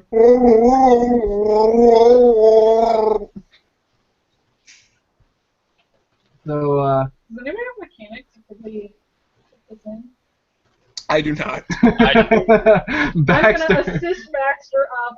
Give him a little good luck rub thing. Sorry. Nope, I'm pushing her away. She tried to put a restraining bolt on me. I was joking. You don't joke about that kind of stuff. That's very serious. I go. It's a very serious subject for droids. It is. Essentially taking away their ability to do anything of their own quote-unquote free will. So I hop on the old Shia. I get everybody in place. We got our item. I'm going to attach the repulsor sled to the old Shia, and I'm gonna we'll install the starter later. Okay. Yeah. I'm assuming you left her idling rather than turning her off. Oh yeah, let's say I did that. Yeah. and I get her started, and we go towards I believe it's the spaceport, whatever.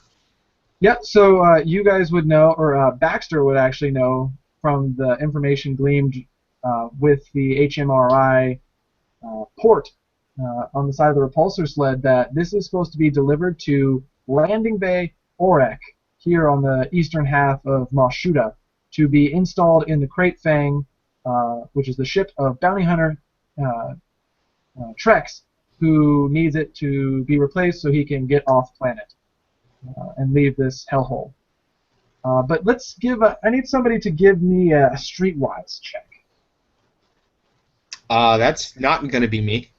I only have 3 green. What is streetwise? Streetwise is tied to your cunning. Yeah, I only have 2. Yeah, I got 2.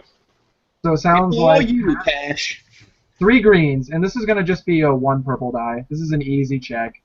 This is kind of like a common, like, for space people, or spacefaring individuals who have to deal with this kind of stuff.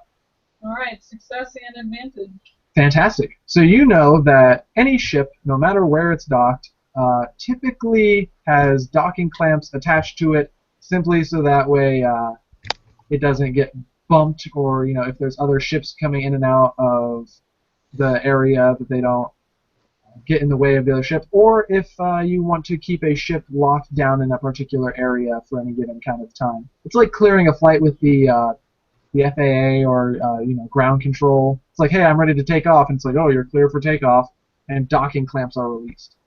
So it's safe to assume that the Crate Fang has docking clamps attached to it, and it can't take off at its own will. So you'd have to be cleared with spaceport control in order to remove the docking clamps. Knowing that, would we assume that the Trandoshan, and when I think about the Trandoshan, my heart kind of skips a beat, and my eyes narrow a little bit, and I feel some of my rage sweltering again. And it's not even at the Trandoshan really. It's more at my father. Do we know if he would be at the bay or at space control if he was going to be at one of those 2 places? What would be the more likely?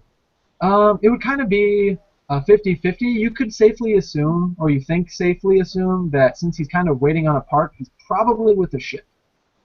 Okay, then I'm going to take us to the bay. All right, so you're heading to the landing bay. I'm wondering what we need for departure clearance. So with departure clearance, you essentially need to have it cleared. Like, you just need to show up at spaceport control, clear it with the customs officials essentially there, and say, hey, we're leaving. So that can either be done by visiting spaceport control and having them lift the docking clamps, and by proving that you are part of the Crate Fang, or that you're ready to go. Or you could forcibly enter and open the clamps, or just somehow convince Trandoshan to let you all aboard his ship and fly away. We have the party. At which point he could be raiding let us on, or he ain't getting space word. True. All are viable options. Indeed. Or whatever route that you guys deem viable that I haven't said. All right, so we're heading towards the landing bay. Okay. Do we meet any trouble along the way? No. So this is actually this far away from Timo's palace. This is more of the area where people are coming and going that aren't local. They're the people just kind of stopped over here, so they just assume you're another passerby, and you just zoom past in the old Shia, and make your way to Landing Bay Orek over in the east side, and the Crate Fang. When we get here, I pull my my Nomad Great Cloak's hood up, because I know that Trandoshans usually have beef with Wookiee. They do. That is true. and I just kind of get a little nervous again, and I look at Pash and I go, you should probably just go in there alone. I don't think that I would help the situation any. I'll just stand off to the side. I mean, you got to tell him that there's a Wookiee involved, but you should take the lead. So, my idea was to find some kind of like maintenance mechanic-y disguise, and try to pretend that me and Baxter are there to put this part in, so that maybe he won't come at us. Okay. I want to take it a step further. Okay. What are you thinking, Baxter? Do we still have that data pad from the cantina? Yes. Nobody said they dropped it or anything, so I'm assuming it's still available. Okay, so here's what I'm thinking. We go with what Kristen said, and bring it forward. And also, I want to find a way to fake up kind of a delivery confirmation explaining that due to complications, the part had to be accelerated in delivery, and the rest of the payment is due. And I want to make it so that when he transfers the payment, it goes to one of us. Wow, that's impressive, sir. What I'm going to need from you then This is why we're friends, Hank. is a 3 purple computers check. Oh. I would like to say that I love this plan, and I think that if you want to, you should use the last point for this purpose. Well, that's Oh, good. no, I'm going to hold on to that. Well, I mean, I'm about to flip one to change a purple to a red, because this could go horribly wrong. You're capable. I'll allow it. So my rule, for those of you still listening, there's nothing actually written in the rules for how many times someone could necessarily flip a destiny point, which means you could theoretically have someone flip until all the dice are red and all the dice are yellow. That just seems a little wonky in my opinion. So I typically allow, if I flip one, the players can then flip I thought it it was back. you can only flip one per action. If it is, then it's something that I've missed, and I really hope that's true.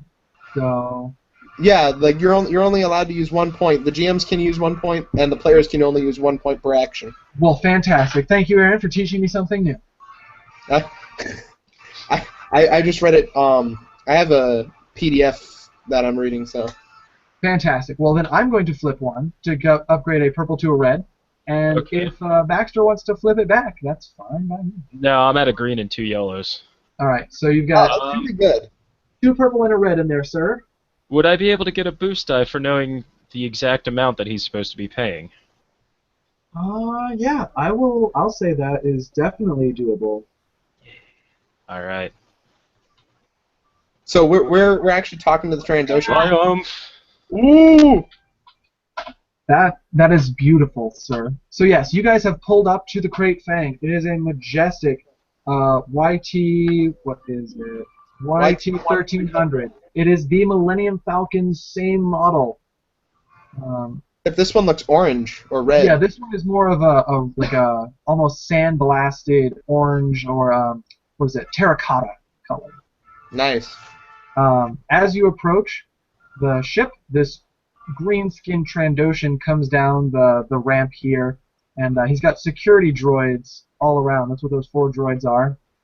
And he kind of sidles up his yellow-green skin, glistening under the sun's Tatooine, and he says, "What's this doing here? I haven't scheduled delivery until tomorrow." Will he be able to understand Baxter? Yeah, it's safe to assume. He's got droids working for him. I have enough to talk to him. All right, You I'll have- go ahead. I would say you got your 1 success and your triumph off of your computer's roll to hack it and make sure everything looks the way you said it was. All right. As this is going on, I'm kind of clutching and unclutching my combat knife just nervously, and like my heart's beating real fast. Okay, I like it. You're kind of hunched back in the shadows, if I remember right what you said. I'm trying to stay as out of sight as possible. Good. Okay, gotcha. All right, so I'm going to explain to him that due to a recent salvage run, we can no longer house the part due to storage restrictions, and that we decided to bring it to you early at no extra cost. And then I'll hand him the data pad. Put it in. I mean, if you want to go with that as your triumph, is convincing him that you guys are here to also install the part. Yeah, let's use that for the triumph. Okay. So he kind of raises an eyebrow and he says, that Toydarian never seemed like the type to shirk on credits. But I'll save the few where I can. He says, you're more than welcome to go and install the part. And he kind of looks up at back where the part is on the sled, and he takes the data pad from you, and he's looking everything over. When he sees the form looming in the back, all hunched over, and he says, wait a minute. What's that back there? He kind of pushes past Baxter, literally shoving him out of the way. Baxter kind of wobbles back a little bit. I'm saying that your 3 threat is being used as there's a little bit of sunlight that's drifting through, and some of that desert wind has scooped up a part of that cloak that you're wearing there, Koth'Or, revealing your fur, and Trex has caught sight of that, and he says, a Wookiee. Yeah. Now that he's noticed me, I let out a sigh and I toss my hood back and I go, oh, hello.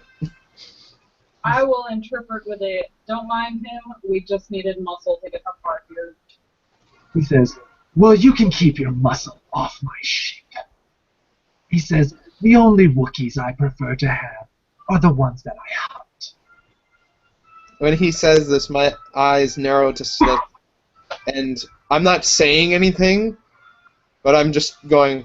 You can read that in you, and he just is like, he pats his rifle, which is across his in his arms, like swung on a weapon sling, and he says, whenever you want, boy, whenever you want. I just look at him and I'm like, calm down, we here.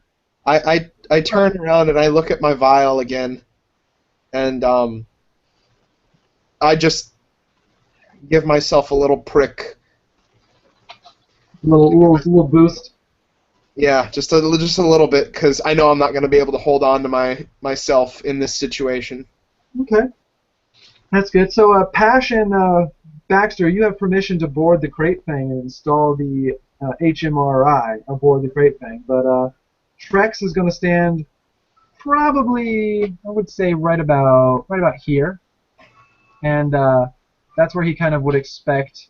It would be all the farther he would let Koth'Or travel around underneath the ship or next to it. These security guard droids will saunter up as well, and we're going to say that Koth'Or, you probably helped push it right about there. Yeah. When I'm done, I'm just gonna let the drugs flow through me as I slump against the wall and feel the lethargy take me over for just a little bit. That's good. All right, so Pash and Baxter, what are we doing aboard the ship? By the way, it smells terrible in here. Ha! Droids have no noses. It smells like reptile in here, and if you don't know what that smells like, it smells really bad. Reptiles have their own unique pungent smell. It's weird parts ammonia, weird part, I don't know how else to describe it. It just smells generally bad. It's very unique. Yeah, it is a very unique smell. If you've never been to a zoo and you've never gone to a reptile house, I say, what's wrong with you for not going to the zoo in your life? So, go visit one. You haven't zooed enough. Yeah, you haven't zooed enough in your life, and I don't say that simply because it's what I do for a living.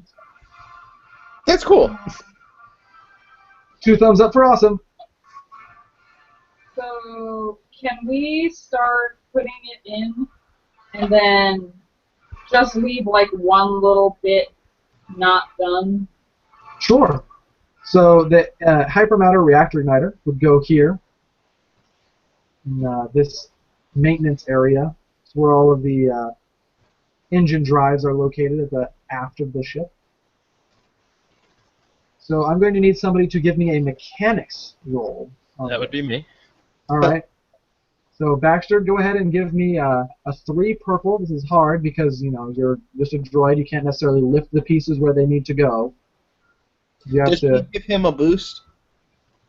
She could if she is part of the assist. Pash could definitely assist on this action and grant a boost die. All right. I can lift things up and put them down. That's what I was talking about. Yeah. Awesome. Here we go. Oh, lots of advantage. Nothing Okay. else. So the part goes in place. Not exactly how you were hoping. No, it's in. You think it's in there. You think it's good. Is it in? But you tell me what's going on with the advantage there, Baxter. All right. I guess with the advantage, would there be any way that I could use all 3 to tap into his systems and try to pull off any kind of information that might help us in talking with the customs agents, or modify some information so that he has like a crew manifest? Yeah, I could. With 3 advantage, I would say you could do one or the other. Thank God you're the droid. I'm way too dumb to do that. Well, it helps. We've been playing this game on and off for like 5 months now, so you learn to think more narratively than you do mechanically. So you start coming up with all these crazy cool scenarios in your mind of what can I get away with? What will the GM let me do? By the way, we've played this before, and we tricked the Toydarian into what you had said before, that we were part of the crew, which is why I didn't do it that time. Yeah, they have a little advantage, but they're playing it off nicely, so. All right, so then I guess with the 3 advantage, I want to make it so that I want to say that we show up on a crew manifest. Okay, so you have it listed as a Wookiee, a droid, and a human, or human female, are all part of the crew that are supposed to be leaving with the Great Fang when it leaves. All right, I think that's good. So is the part mostly in there, or It is. You think it's in there. You think it is ready to go. that always terrifies me when you say that. Because you didn't succeed, but you didn't fail. It's like you got it in, and you're like when you're hanging a picture, and you're like, that's straight. And then you walk away, and then you come back, and you're like, wow, that's really quick. This reminds me of every time I try to start up the old Shia. Yeah, exactly. So. It's a goddamn coin flip. Exactly. Maybe it is, boy. maybe it isn't. We don't know until you start it. This will be fun. All right. All right, so, then. As you guys are. So, Go ahead. I ahead, was Pat. going to say that I was thinking of poking my head out and saying, we just have a few things to get done here. If you wanted to go get your ship cleared for liftoff, Okay. we can just finish up here. By the time you get back, you'll be all set and you'll be ready to go. So he says that he will send one of the droids. Oh, wait a minute. What am I doing? I'll send one of the droids ahead. You, go tell them I'm ready to leave. This droid's like, Roger, Roger. Uh-oh. But just for informational purposes, where is the old Shia? The old Shia is parked just outside the landing bay, like right where this droid was walking through. I'm gonna stumble my way over there. Okay. So as you turn to start heading that way, the Toydarian starts scratching at his neck. You see him hook a thumb underneath his jacket collar, and he makes sure that you can see him do this. And he pulls up a necklace real quick, Oh, and you can God. see it's just strung with Wookiee claws and teeth. It's showtime. And he's just like, Do I see him do this? I don't know. You're inside the ship. Pash. So that is true, but you're at an awkward angle, being at his back. So why don't you make me a perception check, Pash, to see if you notice this? 3 purple, because he is looking away from you. But Koth'Or, you see this full on. I fucking see everything. I think we lost Aaron, Aaron there for a second. Uh-oh. Yeah, it looks like he froze. Uh-oh. Excuse us while we have a short intermission. See where Aaron went. But that is quite a fantastic roll you have there, Pash. I know. 3 success, 3 threat, and a triumph. So you're definitely going to see it. It's a matter of what you want to do with it. Oh, I think he's coming back. Aaron, are you with us? Hopefully that didn't mess up the stream. It says he joined. I don't see him on Roll20, and I don't hear his voice. His picture, and now I have 2 of his night table pictures. So do I. His table. Hello? There we go. Oh, And he's going. are you there? So sorry about that. Oh my gosh! Right at the tensest moment too. Yes, it couldn't have been even more perfect. All right, so I rolled 3 success, 3 threat, and a triumph. Wait, hold on. What happened? So she's trying to see if she notices Trex make that little ploy in your direction. He's trying to goad you into attacking him. Okay. When he do you mind if I do my narrative bit first? Oh, please do. As long as you don't attack him. I'm not gonna attack him, but when he does this in my lethargic state, instead of rage, there's just this deep ache in my heart, and I think back to my father, who kicked me out of my clan just for saving someone else, and it just so happened to be a Trandoshan. And okay. A tear starts forming in my eye. And Wookiee tears? And I'm just wondering why he has to hate Wookiees so much. And alright, so then you tell me which sounds better for you. Which sounds better for you or to you in this to mechanically explain this? A setback die on your first or your next action that you make for a roll as you're kind of stuck in this melancholy and devoid of what's going on in the galaxy, or suffer a point of strain as that melancholy kind of takes hold.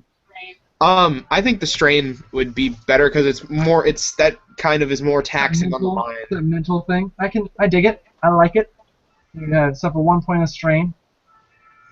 Just so that way you're like, why does the galaxy hate me so? All right, Pash. That's happening as you see with that much success and the triumph in there. I'm just gonna say you even see the Wookiee tear. It's kind of off in the wind. So he doesn't look like he's gonna attack. Nope. Koth'Or keeps walking. I pull my hood up again after I. Koth'Or, you walk out to the streets a little bit and you see the old Shia and you clamber on in. This isn't happening. I hug her for comfort. Her metal is hot under the heat of the sun. Kind of burns a little bit. Did we get the restraining bolt? No, you did not get the restraining bolt.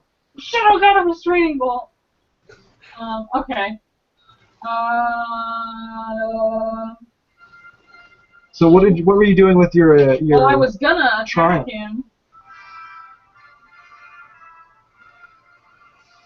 So what do you want to spend that triumph on? I don't know, should I still attack him because he's a D-bag? Up to you. You've got 3. Am I attack him anyway? Yeah. Well, so let's say because you saw all of this, what else are you trying to get out of your perception with your triumph? I guess is what I really should be saying. I would like to see how the hell he lives. Meaning. Like, I don't know what I'm doing. So you just saw Koth'Or get super sad and shed a shingled tear as he walks away, and the Trex pull out a necklace full of Wookiee teeth.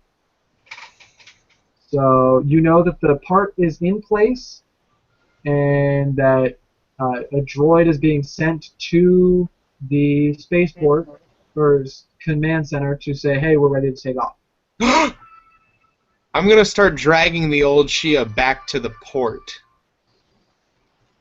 Back to the command center or over into the landing bay where the crate was? Over into the landing bay. I got a fucking surprise for this asshole. Alright. Then I might use my triumph to also surprise him. Okay. So you are going to move into an advantageous position then? Try to get the drop on I'd like to, Trek? like, the best. When Okay. when I get to the tunnel, my sadness converts, and as strong as that tranquilizer may be, my heart burns more fiercely. And I like it. get on top of the old Shia, and I rev up the engine, and I'm hoping he hears this and is confused.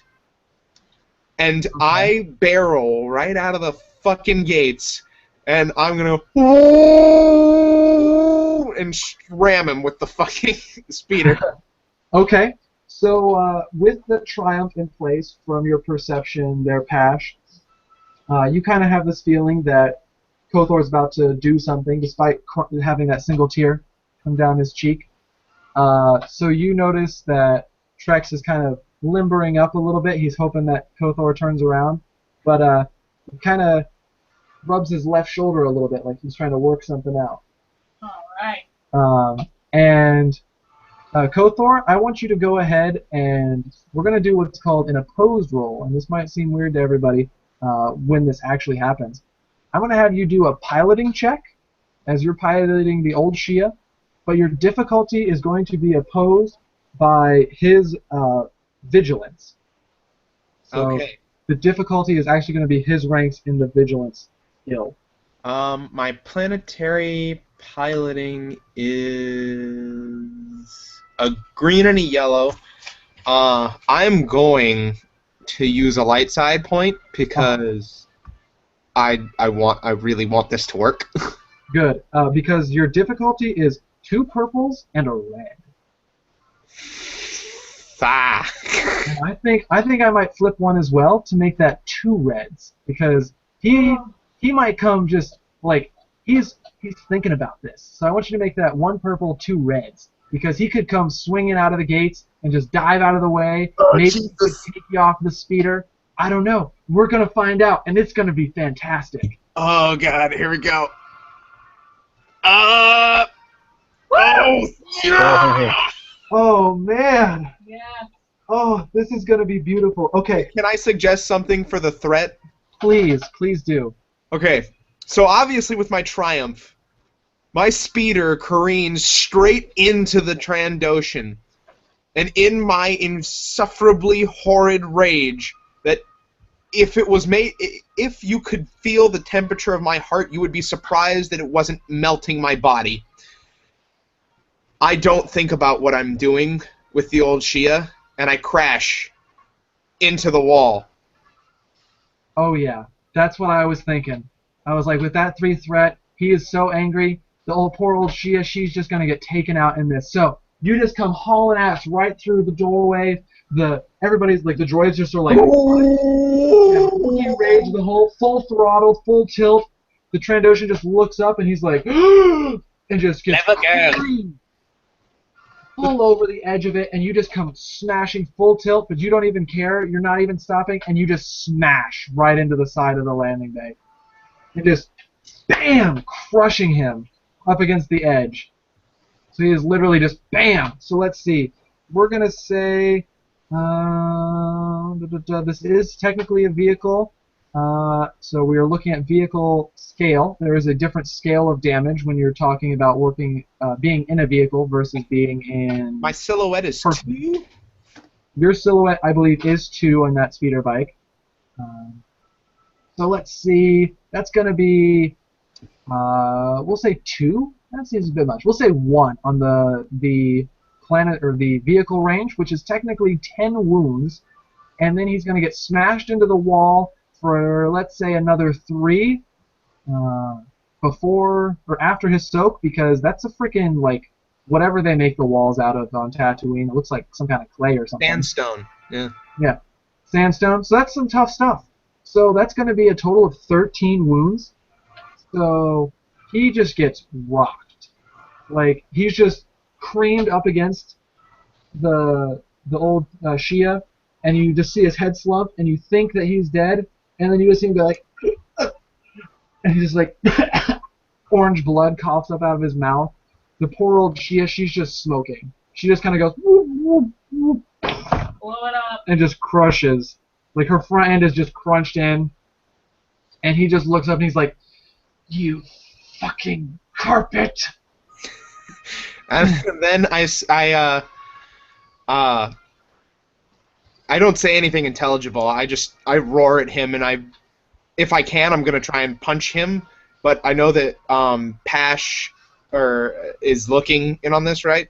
Yeah, she's right where she is, right there at the end of the Just ramp. like, So what we're gonna do is we're gonna get into initiative. wait, Because- I have my surprise action. Okay, you have a surprise action. Well, I'm gonna see all of that, and I know that I don't need to do anything to that Trandoshan. He is handled. Yeah, he's hurt So I'm gonna bad. turn and I'm gonna fuck this guy's tail. Maybe Okay. the droids you want to handle? Definitely. Short range. That's technically engaged. You're standing right next to them. They're like, Done? boop. What's Can that? I move and shoot? Of course you can. So you just tumble out of the way down the landing ramp, blast her up. Yes. Pew pew pew. Short range, 1 purple. Short range, 1 purple. You caught them completely by surprise. The droids are like, That should get a boost. warning, warning. Okay, I didn't know what it was. 7. Right? Warning. Warning, they say. Oh, right. You can't see Danger, the. Will Robinson. You think? Attack imminent. Warns security personnel. Attack imminent. Warn security personnel. I'm sorry I fucked up the launch. I just had to do it. No, I was gonna attack him, so that worked. So after that attack, we're doing initiative now? Yes, please. Vigilance 4 for me. Well, we're gonna say in this instance, everybody except for Koth'Or has to roll their cool, because you guys weren't expecting him to come barreling around the corner with the old Shia. Right. 4, and it's Haiden. 4 successes. All right. One One. success. And then for me, 3 advantage. All right. So the droids. See what the droids roll. so wait, can I ask a question? Please do. With that advantage, can I try and just make sure that I can do whatever I can to make sure that the Shia is salvageable, just so I can maybe repair it later. So when you're rolling for initiative, Oh, that's gonna count. Okay. advantages don't actually count for anything. It's Okay, just what your order is. Okay. Yeah. I mean, good question. Definitely something to ask, but unfortunately, it's just trying to determine your order. So, 2 success, 3 advantage. So, what we're looking at is player slot, 2 NPCs, and then the final 2 players. How's that? Okay. So we got 1 player up first. Who would like to take it? It's not going to be Pash because she has stepped away. Okay. You take it. Is the Trandoshan almost dead? Or He is almost dead, but he is still alive. Okay. Really hanging on. I'm going to do my best. I shook myself up a little bit when you know what? I'm gonna give myself 3 wound if that's okay with you, because I did just get in a crash. That is totally acceptable. I actually like that a lot. Okay.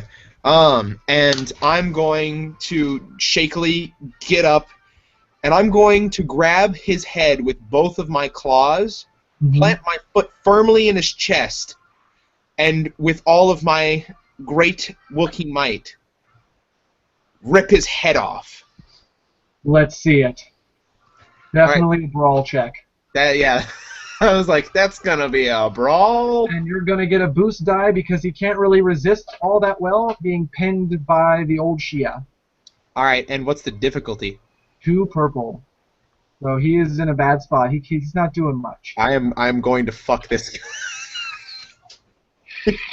It's so screwed. With a horrible wrenching and tearing and a no, just stop it!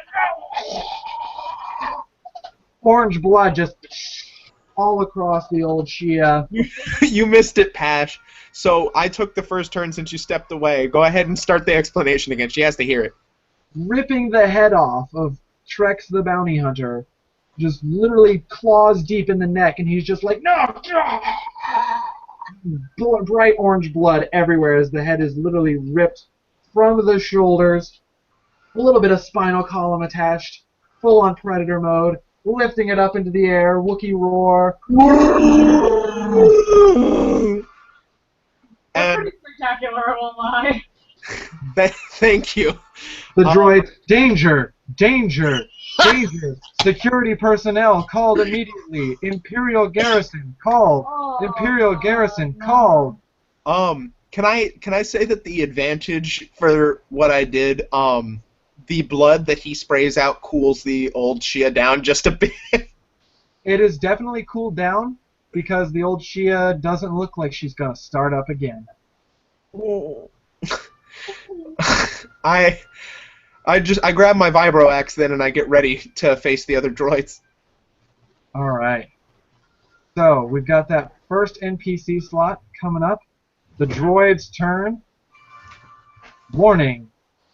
Cease and desist. You are under arrest.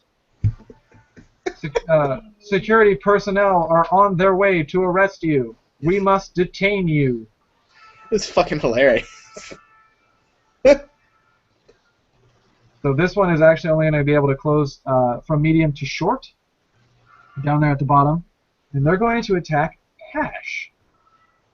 So, Pash, they have built-in wrist-mounted blasters. I'm gonna die. And they are going to shoot at you. So, do you have any soak, or it's not soak, excuse me, armor? No. No. Nope. All right. So they are shooting at short range.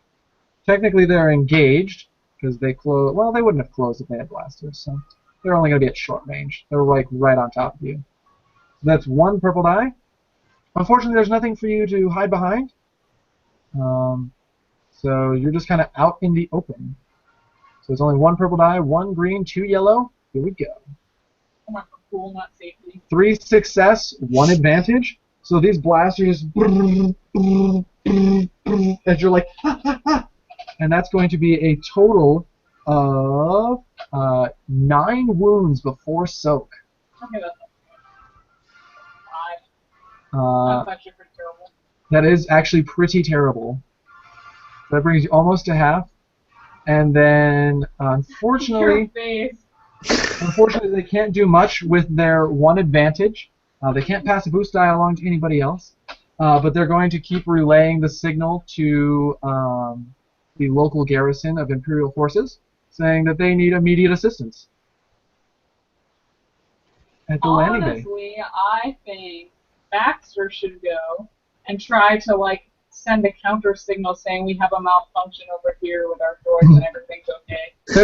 There's nothing to see here. Everything's fine. Think How are you? you're the smart person of the group. Save us. Well, here's the problem. I'm in the ship. My ideas in the other group, by the way. Hey, your ideas were not bad. He has like done like ridiculous shit that I would never think of in 1,000 years. All right, Baxter. What are you thinking? Well, how much of this have I heard? Obviously, I heard a crash, a Wookiee yell, and blaster fire. Yeah, that's what you've heard. I haven't heard anything as far as warning, warning. Imperials You also being hear called. you hear the droid shouting, warning, warning, warning. All right. Security personnel on the way. Okay, then in that case, I'm definitely going to attempt to use the computer system somehow and broadcast that droid's malfunctioning. Please disregard any warnings and calls for aid. The amount of stress is so real. Okay, so I need you to make towards. You're technically in the repair area of the engines, so I need you to make for the cockpit, which is technically, we're going to say, at long range from where you are now, just because of the size of the ship. It's supposed to be pretty big. So then if I haul ass, I can get to about here? Correct. You could almost be there. Alright. You're essentially crashing back and forth along the ship like, whoa, whoa, whoa, whoa, basically cursing the freaking organics out there and what all their shenanigans they're getting into. Droids would do it better. Droids would do it better. So inefficient. Yep, so emotions. God. Alright, I'm also going to suffer 2 strain to push myself so that I can... Oh, wait, no, I can't take more than 2 maneuvers a turn. That's correct. Never mind. Alright, so I have to suck it up. Oh, well. You're almost there. You're going to get there at the very end. Why can't you take more than 2 maneuvers a turn? So you can suffer 2 strain to take an additional maneuver, but that's all you can do. You can't continue to add on additional maneuvers. Yeah, or you can give up your action to get an additional free maneuver. Mm. You convert it into a maneuver. You wouldn't have been able to attack. All right, Pash, don't die. Yep, Pash, it's on you. You're my friend. Or, I'm gonna need you to console me after this. Technically, it could, oh right, because who went first as the first player? That was. Oh wait, no. That was you. Yes, That was me. that was Koth'Or to pull off the poor Trex's head. Poor Trex. Fuck that guy. Pop a shot off at this guy, and then I'm gonna bail and try to hide behind my giant thing. Okay. Because I need a band-aid. By the way, Koth'Or, you can just see, amidst all that bloody goop in there, you can see that necklace. Okay. Yeah, I was gonna take that as a memento. All right, I I like should it. put one of his teeth on it. Just bring his whole head and attach it like a big medallion. Flava Flav! All right. So. Pash, what are you doing? We got distracted. I Short apologize. range? Short range, yes. One die. One purple die. Another 7 to the same dude. Boom. He goes up in a fiery explosion of droid parts. Save me. Crumples to the ground. Warming. I'm definitely like popping off a shot and then just looking it to the left. Oh yeah, and you just vault. And, like, yeah. Vault like, right over the. Straight up. No, it's not even hardcore vaulting. You more like guy. you slip and slide through the orange blood. That happens. But it's really cool. It's not like fumbling. No, it's very much Dukes of Hazzard's power slide across the roof. Nice. Or the hood of the car. Same color too. Yeah, same color. You're not wrong. And then you're like, oh god, ew, gross. So, how much range does my vibro axe give me? Because when I'm looking at the picture, it has a really long handle. So you have to be engaged still. So you have Okay. to move in next to them. It's my turn now, right? It's whoever wants to take the first player slot. So it could be you again, or you could have Baxter move in, or Pash could take off another shot. I'm gonna let Baxter should Baxter go. Yeah, let's get this. take their turn next. Let's try and send out this Alright. message. So Baxter, you make it to the controls, begin interfacing. You immediately connect with Spaceport Security, and they say, "Who is this?" It's a female voice. She says, "What's going on over there? We have a droid here saying that there's a problem going on, that the Crate Fang is ready to launch, but now we're receiving contradictory reports of droids that need Imperial assistance. What is happening?" Oh god, I don't even know if she can understand me. Yeah, it's basically going to be a series of grunts to her, isn't it? Yeah, it's beeps and boops. It's binary. Assumedly, she's on a mess. She has a keyboard or something in front of her. She's at a desk job. She is at a desk job, so hopefully there's an ability to translate. Yeah, so I'm going to tell her that some of the droids here have malfunctioned. Please disregard any request for assistance. They will be shut down soon. I need a Right. negotiation check, sir. Oh, God, here we go. Oh, Jesus. Oh, this is going to be great. And Well- this is 3 purple die. Oh, fucking hell. Oh, God. Wait, do you maybe want to use a light side point? You've got contradictory reports. One coming from you saying everything's fine. One from the droid who left to go talk to her saying that Trek sent saying that things are not, or like the ship's ready to take off, but that he's receiving reports that other droids are under attack. All right. Long odds. I got 3 purples and 1 green. Flip, Ooh. flip, flip. Do you want to flip it? I'll flip 2 and turn 1 into a red. That's the problem. Yeah. Let's do it. Let's not. Red. Oh, It's God. already a gamble. I know, but then at least you could have the success of a possibility of a triumph on a yellow. That's a 1 in 12 shot, motherfucker. Oh, my Oh, God. but it's the Force. Maybe the Force is with you. You can. I'm a feel it. droid. Droids can't be anything with the Force. Maybe they can. It's the Who almighty knows? binary god. Let's be honest here. The Force was with R2-D2. Oh yeah, he Oh my survived God, all yeah. 6 films. Come on. Whatever that was on Dagobah spit him back out. I mean, what?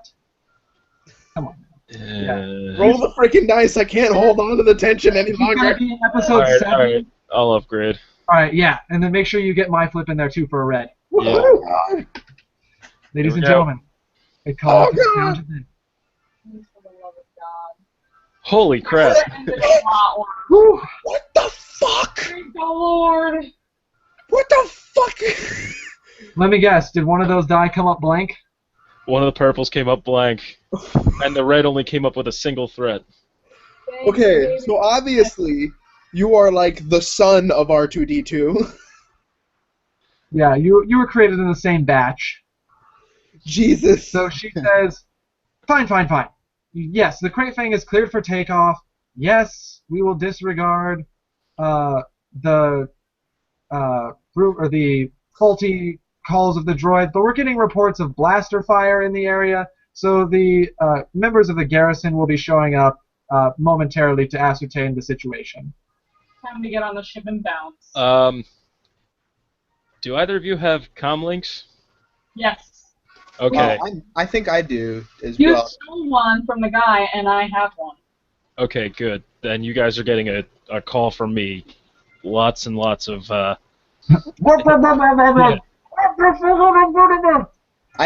actually do not have a comm link. My bad.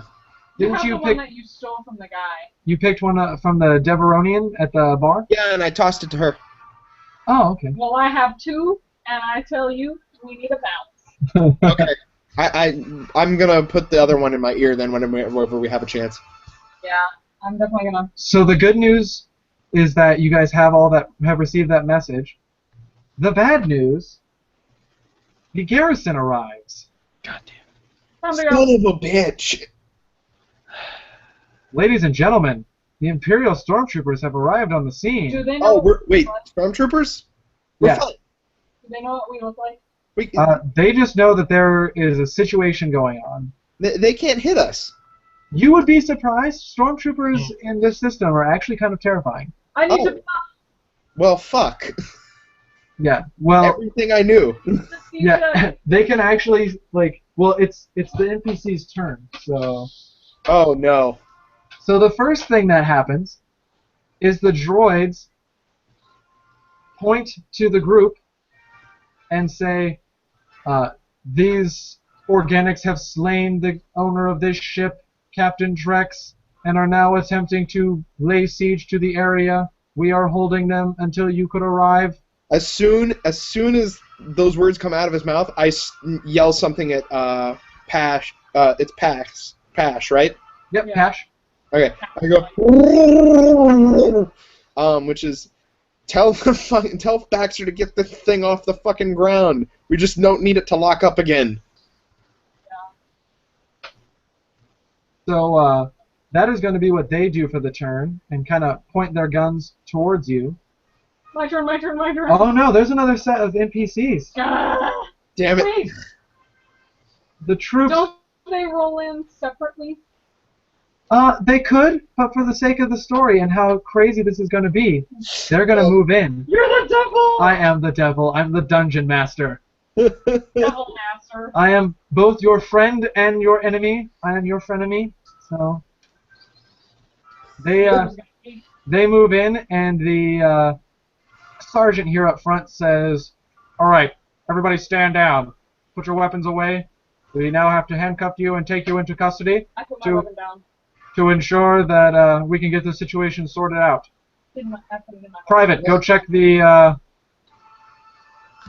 recordings of the cameras in the area from the controls here."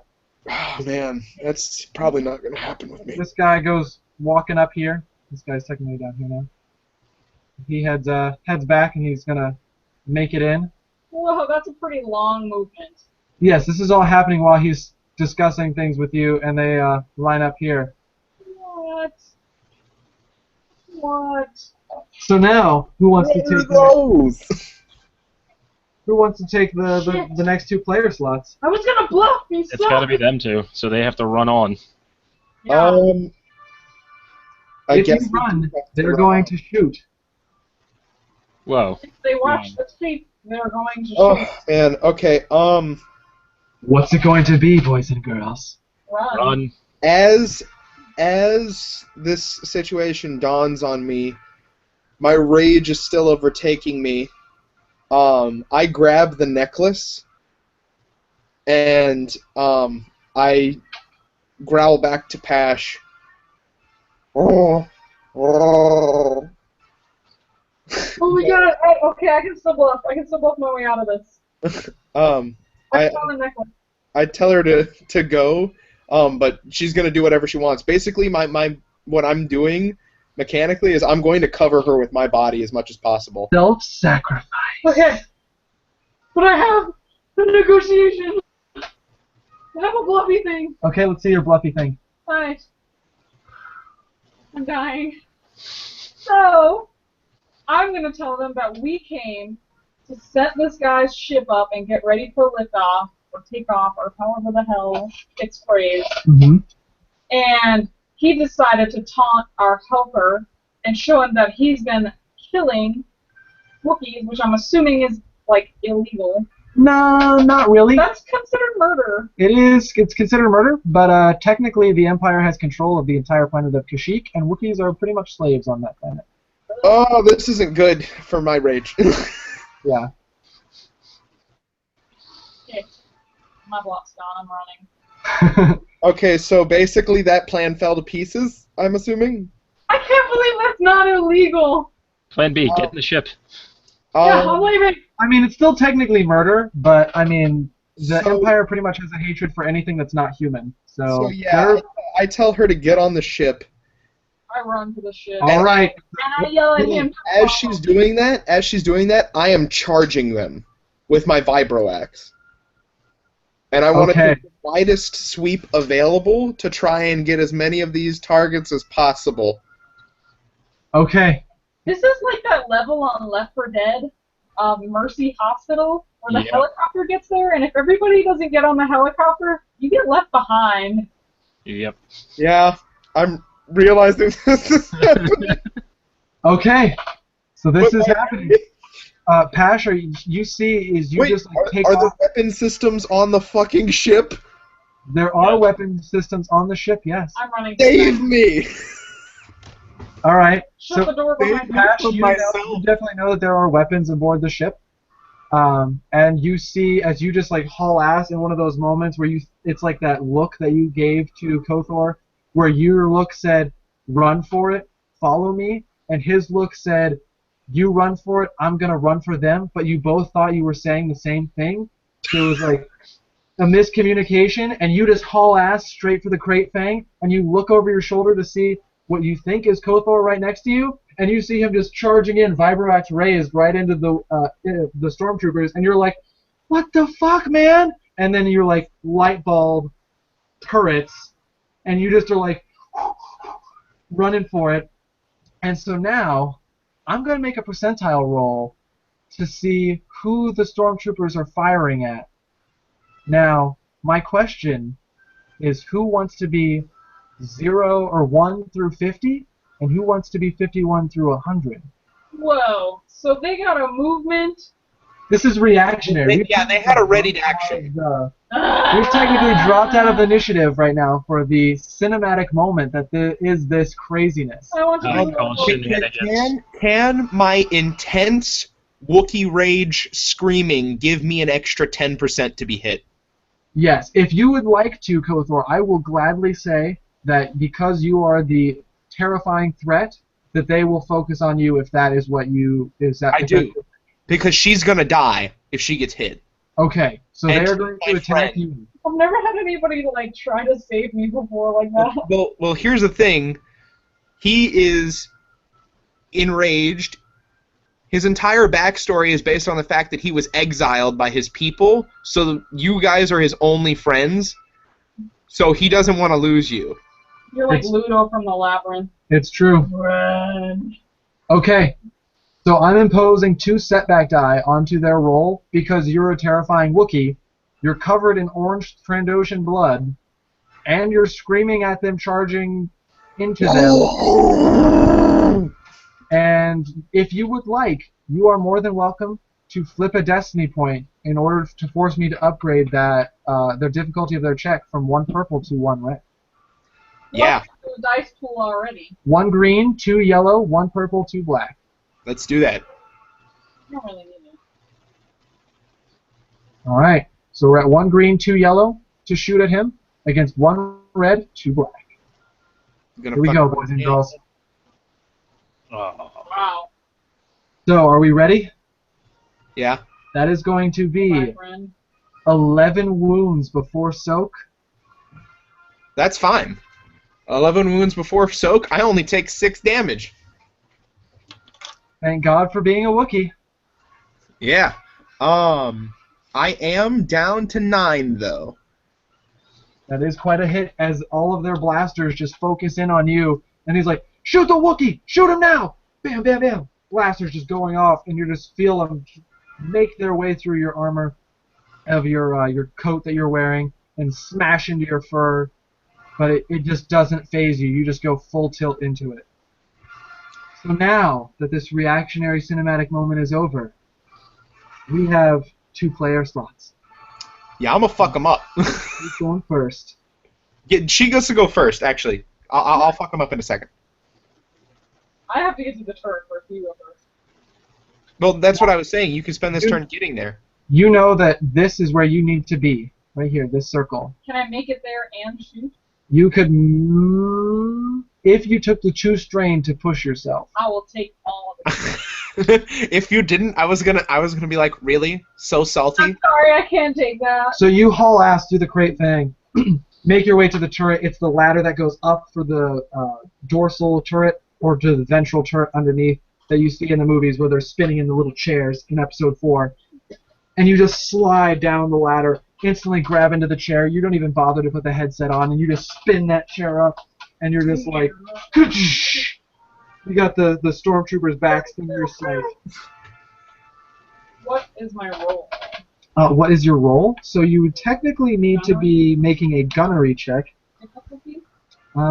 So your difficulty is technically only 1 since they're so close. But I am going to impose a setback die because Koth'Or is kind of close, and we're talking about big laser bolts now. Indeed. Don't fail, I will die. Don't hit your ally. Please don't hit your ally. Oh, thank God. By the way, Baxter, you know that the docking clamps have been released. This does like. Yeah, we're gonna be starting this puppy up soon. Yes, this does vehicle damage. Can I assumingly like?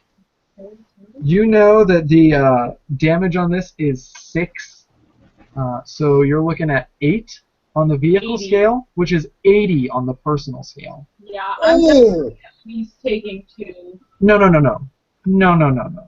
You have obliterated this area. Like this, all of that is like a crater. It's just gone. It's just there's no command area over here in the corner. We don't need it. The troopers are on the ground and they were like trying to dive out of the way. The freaking droid is just like little smoldering little legs.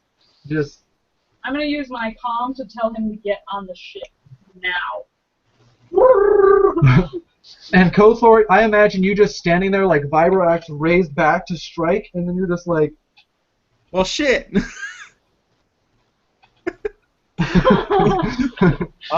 When I noticed that I'm still alive, I did take the necklace off of the guy's body before I left.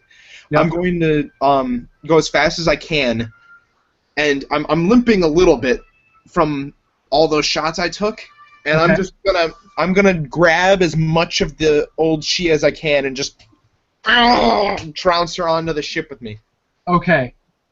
So I'm not even going to make you roll for that. I'm just going to say that you get as much as you can, haul it aboard, so we've got part of her still with you. Thank God. And you the make starter. You the new one. The new starter. That's it. So you manage to climb aboard the Crate Fang, and the moment that I'm in though, I'm just dropping to the floor. Okay, so you just literally fall onto the landing ramp. It's still open, and the one droid right here is just like, halt. Halt. I don't get paid enough for this. As he says that, just to see if I can get away with being cool, I'm gonna gently grab my slug thrower and go, "Oh, you halt," and I'm shoot him. He doesn't even wait for you to shoot him. He just literally sees you lying there and just kind of lift your rifle up off of the ground, and he's just like, I'm leaving. He just leaves. No words. He just turns, and then he just starts walking away. I slump to the floor then again, and and now that I'm not dying, I'm gonna cry for the old Shia. Okay.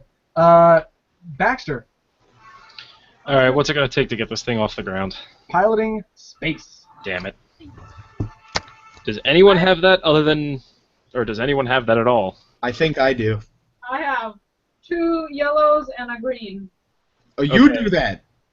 She's currently in the turret. I'm leaving the turret. I've got 3 greens. I do have piloting space. It's just 2 green though. Also, Baxter, at this point, you are getting hailed over the comms again. What's happening over there? We're getting reports of vehicle fire. Are you discharging your weapons while in the landing bay? What the hell's the matter with you? Mute. Alright, I'm going to get this puppy off the ground, and then Pash is going to have to take over when we get to the skies. Alright, give me a piloting space check. Alright, difficulty? This is just one purple, just to see if you can get it off the ground. Wouldn't it be planetary? No, so the way it works for your piloting skills, any vehicle that would stay on planet, including upper atmosphere, is considered piloting planetary. If something can go from the ground and kind of be in the atmosphere but also go into space, piloting space. Ah. Oh, so the old Shia is just planetary, and then this is always going to be space. Correct. Okay. You did it, though, buddy. Good job. Baxter, you managed to interface with the Crate Fang. It's like, woof, woof, woof, woof, woof. Got it. You just take off. Just as another squad of troopers comes barreling in, straight up Episode 4 style, just blasting at the back half of the Crate Fang as it takes off. You guys begin to take out into the upper atmosphere, breaking away from the planet's surface, and you guys make it up into space. Oops, helps awesome. When I have you guys transition to that page. I forget that all the time. So, you guys make it up into space. Just as you're cresting the planet's atmosphere, you hear you get hailed over the radio as saying, "This is TIE Pilot, one of the Imperial TIE pilots. We request that you return to the planet's surface immediately. We have reports that you are a vessel wanted for questioning." Son of a bitch. Question this, bitch. Mute. Yes, I'm still gunning. All right. Um, Koth'Or, you know that there is a secondary turret. wait, we're gonna have to make piloting checks. You're gonna have to make piloting checks to move the ship to do it in maneuvers. We should probably switch. Koth'Or, you know that you We're can switching. jump into one of these secondary turrets. Okay, just so you know, I'm not great at it. I mean, I have 2 greens, but I'm not fantastic. Hey, it's do what you can time. All right, I claw my way over to the turret. All right. Fully enraged again because now there's somebody to release my hatred upon. Yep. My You pass dog Cash as she's climbing up the ladder. She gives you a pat on the shoulder as she races off towards the cockpit, and you see Baxter wheeling his way down towards the other, towards the turret where you're going as well. As I get into the turret, I would like to stab myself with a stim pack. Please do. All right, just so I can get myself right again. No problem. All right, so I'm back up to 14 now. Sounds good to me. And as it's numbing me, the one thing it doesn't numb is my infernal rage, and I turn the turret around and I say, "This is for the old share." I like it. All right, so first things first. Let's see that gunnery check then. Oh God, I'm not gonna do great for the old share. What's the difficulty? We're gonna say these guys are moving pretty fast. They're moving at probably about speed 3 or 4, trying to catch up to you. It's these little nimble ties. So we're gonna go 2 purples for an average with 1 black setback, simply because you're feeling so angry. Ah, shit. Oh boy. All right, so the shot goes wide, and you're a little bit big for this space, actually. So as you're spinning the turret, you conk your head against the side, and you're going to suffer a point of strain as you're like, your vision's a little blurry for a second. I shout over the intercom, anybody else better at this? So Yeah, but I'm better at piloting too. for simplicity, we're going to keep the same initiative. So it was 1 player, then the group of pilots, and then the 2 players. How's that? Okay. For me. Is Baxter any good at shooting the guns? I got 3 greens for gunnery. That's better than me. So get him over here. And then I'm the already best on my thing that way you over. could do, Pash, is get us into position to like not be hit as much or to hit better. For the hell out of this thing. Yep. So, all right. So we're gonna say that was a quick reaction as they were waiting for you guys to say something to them, and they take that first blaster fire as you're not going to cooperate. I would hope so. We're going to the start of the initiative order with 1 player slot. Who wants to take it? Would you prefer I take it to get us into an advantageous Oh spot? yeah, Yeah. definitely. Pilot stuff They first. will be going next, so they can possibly counteract. In that case, let Baxter go first because he has a good shot, a better shot than me. Then you go after they go to get us into a better position, and I'll have a better shot. I like it. I Hopefully like it. I it'll like give you it. a boost.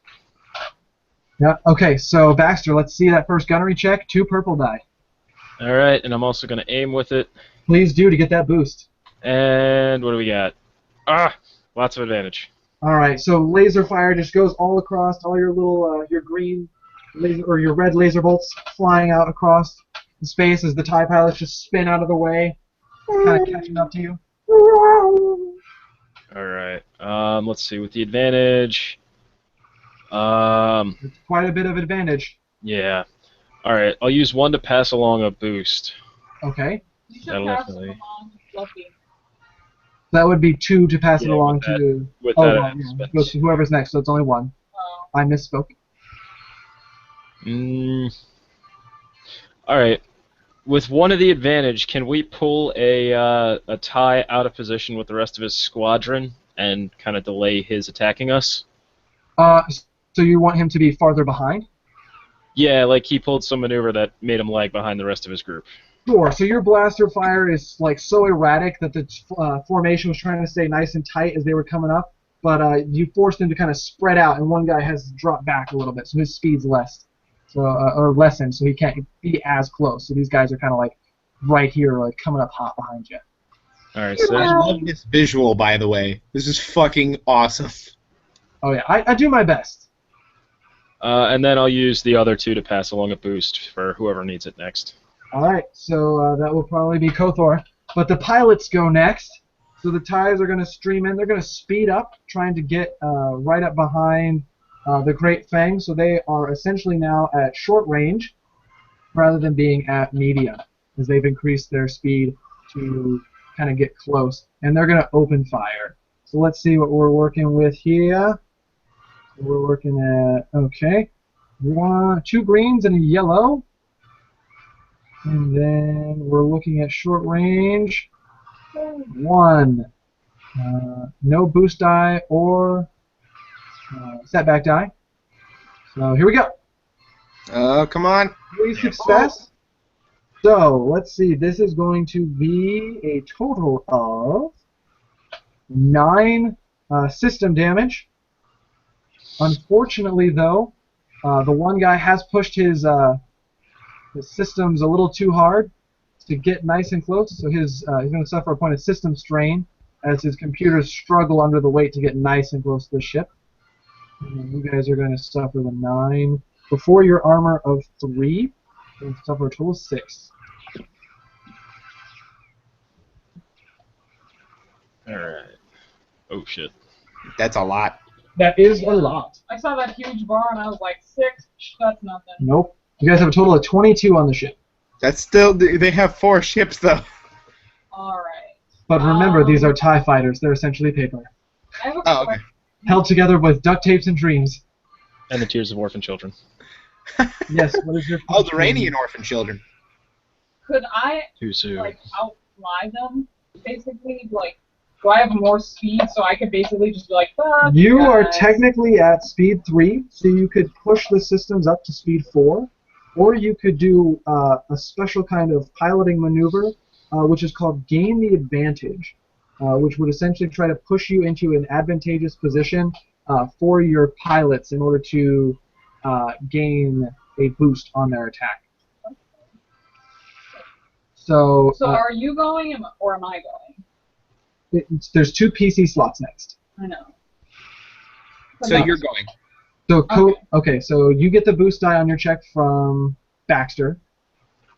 I spent the 2 strain on it, or the 2 advantage on it, so either of them could take it. Okay, so then it's up to Koth'Or or Pash who wants to take this boost die. Should be I me. would like to take it because I'm terrible. He'll get one too. Okay, well then, so you guys decide then. I don't know if you heard that, Koth'Or, but Pash suggested that since you're going to get one for her putting you in an advantageous position to shoot, she would like to take it. It's up to you. You can take it then. That's cool. So this is going to be 3 purple die. Are we ready? We are ready. Ugh. Really? Ooh. Really? So you didn't necessarily succeed again, but you didn't fail, so the ships stay neck and neck as you attempt to essentially, as you're cresting up the upper atmosphere where you're currently looking at in the picture, and you're essentially corkscrewing up out of the atmosphere with 2 ties just sticking nice and close. The other ones are kind of dragging behind. I would like to cast a boost. Okay, so you can definitely pass the boost along. It's only going to cost you 1. What could it do? With the second one, I was going to say that one of the other pilots is getting farther behind. You just can't keep up with the maneuvers. Sounds good. So these 2, this guy is now technically at long range, and then this guy is at medium range. Do you mind if we turn the music down just a little bit? It's hard to hear Pash. Not a problem. That is totally doable. How's that? That's good. All right. So which one do I have the best shot at? This guy here, he's super close to you. He's at short range. You could essentially, you can see him clearly out of your viewport. All right, cool. Then I am going to swivel and get him in my sights. Okay, and remember you do have a boost die passed on from Patch, and if you would like, you can spend your maneuver, since you're not moving, to take the aim action, which would grant you another boost. Definitely going to do that. And I'm going to go... The poor bastards. They have us surrounded. Oh, no, they have us surrounded, the poor bastards. Damn it. So you're looking at, what, 2 blue boost die? Yes. Oh, shit. Oh. Did I roll the wrong thing? I think you added a black setback die in there that you didn't need. Okay. Do I re-roll it, or? Please do. And hold on, what's the range? There we go. He's short. It should have only been 1 purple.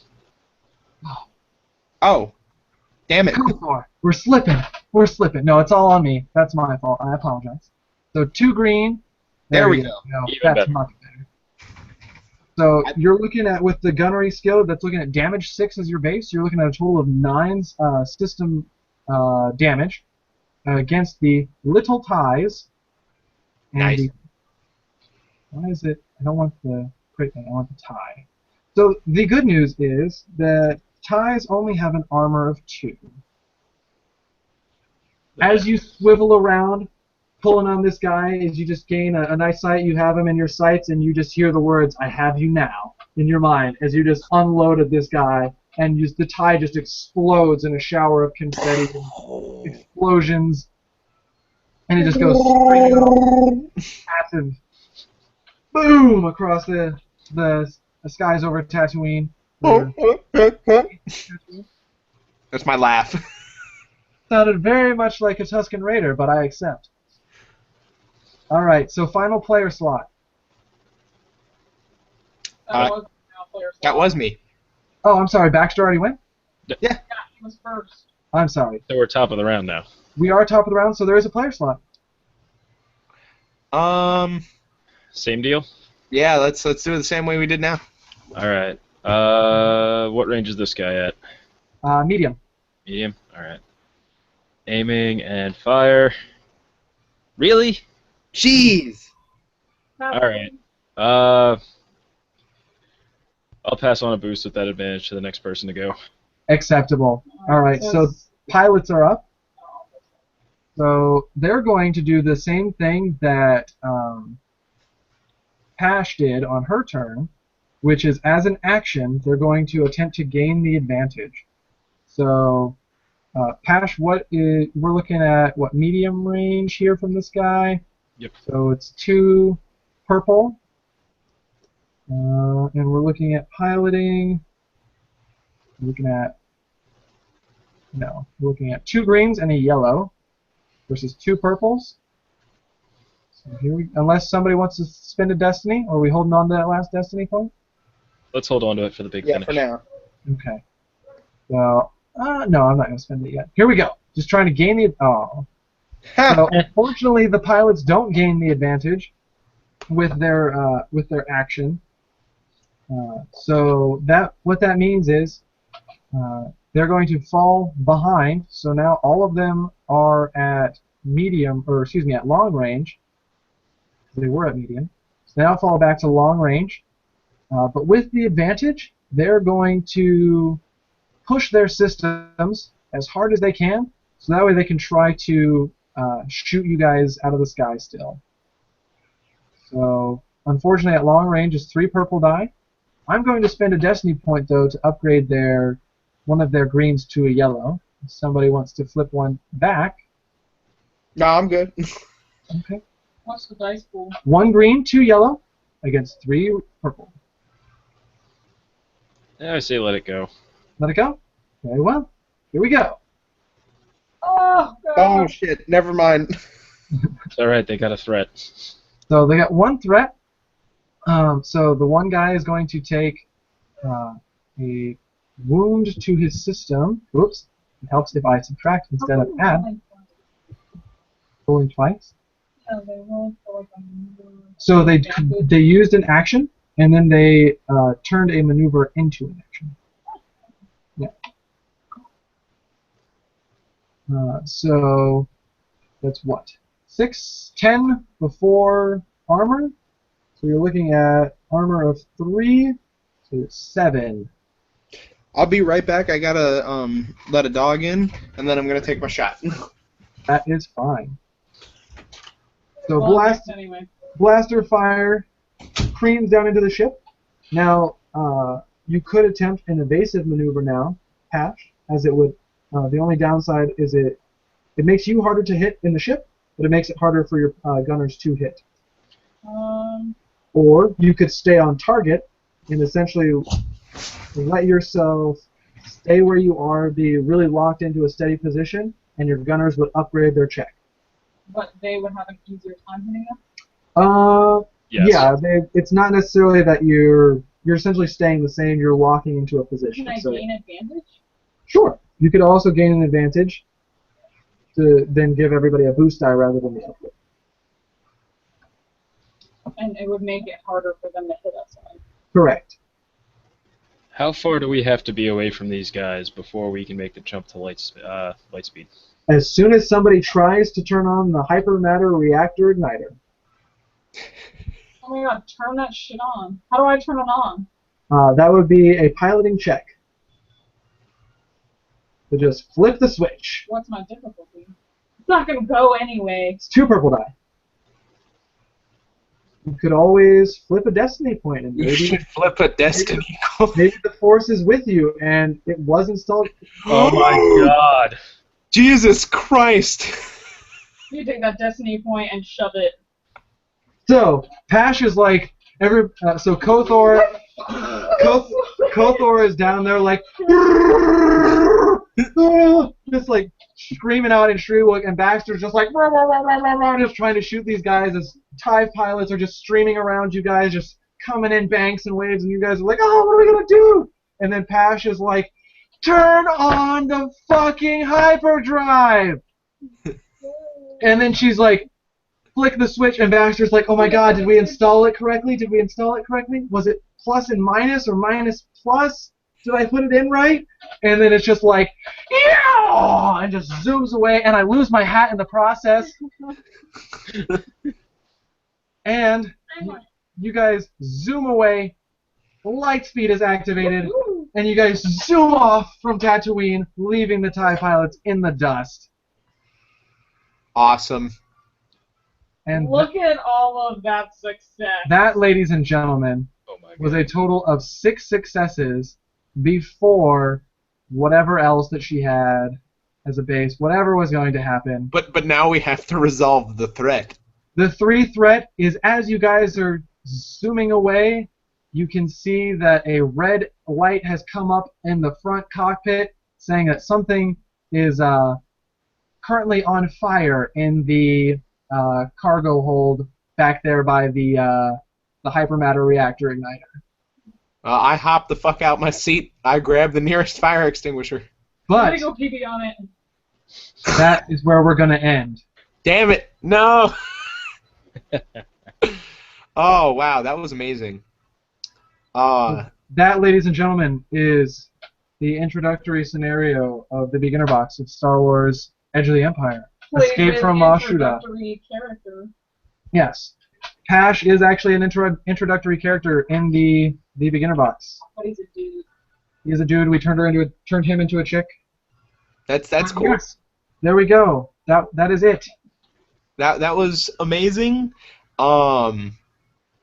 I felt like I was in the fucking movie. That's good. That's what I try for every time. I honestly cannot wait to go again. You guys are awesome. You're a lot of fun to play with. Like, Hey, thanks. I have difficulty finding people who are as into role playing, like really role playing, as I am. And you said you'd never seen someone who was willing to take damage for you before. Yeah, that was When really people appreciated. portray their character as heroic and then they don't try and help their friend, I Yeah. mean, come on, that's what a hero would do. Yeah, I've had scenarios or situations where people will go charging in to save a friend, but they're not willing to, take on that additional damage of saying, hey, yeah, even though I'm charging in, this is gonna happen. I'm gonna take this one. Everybody is typically so engrossed in their character. Everybody builds up something that they really enjoy. So Kristen, in our actual version of this, is playing a Dathmiri Night Sister, a survivor of the Clone Wars. And So awesome. she has Force-sensitive abilities. Fink is currently playing a Zabrak ex-Spec Ops of the Empire turned Rebel. Wow. Yeah, you were Zabrak. So yeah, he's rebel, air quotes. Can I ask how much experience we received this? So at the end of this, if I was going to say we were running this only once a week, every other week, I would award 15 experience plus 5 additional experience for good roleplay. You could plus 10 for good roleplay. Yeah. That was awesome. Your best bet in terms of awarding experience is if you're going to be playing once a week, to keep it right around the 5 to 10 mark of experience. It's going to seem low, but your characters are going to creep up very fast. A good example of that is Fink's character Dorgar in our game. We've played a total of 10 episodes, if you will, as what I term each of them. It's lasted almost 5 months, where we play. It was once a month, and then it was for every week almost at one point. But Dorgar has a gun that he's put a lot of time and effort into in his experience tree for being a sniper, and he averages about, 14 to 20 wounds per shot? Yeah, pretty much. With like 4 yellow dice and a green die in my pool at all times, plus 2 blues. Yeah, so it gets really intense, and that's because I was extremely generous up front with experience. So I would dish out anywhere from 20 to 25 experience at the end of every episode. Yeah, I've almost filled the entire force-sensitive tree for move, I think. Enhance. Enhance. And so I get to use force die in almost all of my rolls. It's pretty much nuts. That's cool. Yeah. Thank you so much, guys.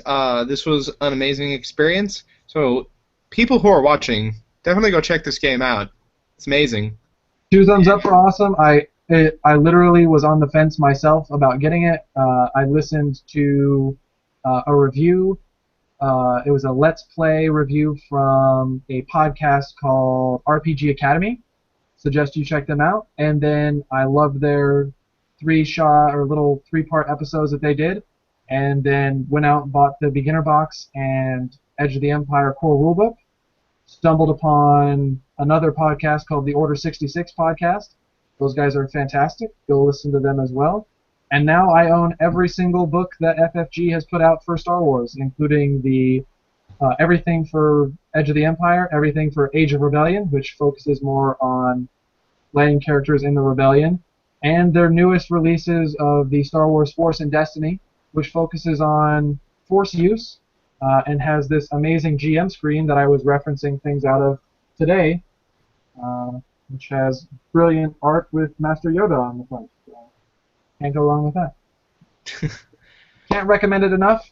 Also, go hunt eBay. There's always good deals on prices there. So. All right. Well, thank you. I'm gonna stop the broadcast now. That was not a problem. Thanks, Aaron. I'm glad.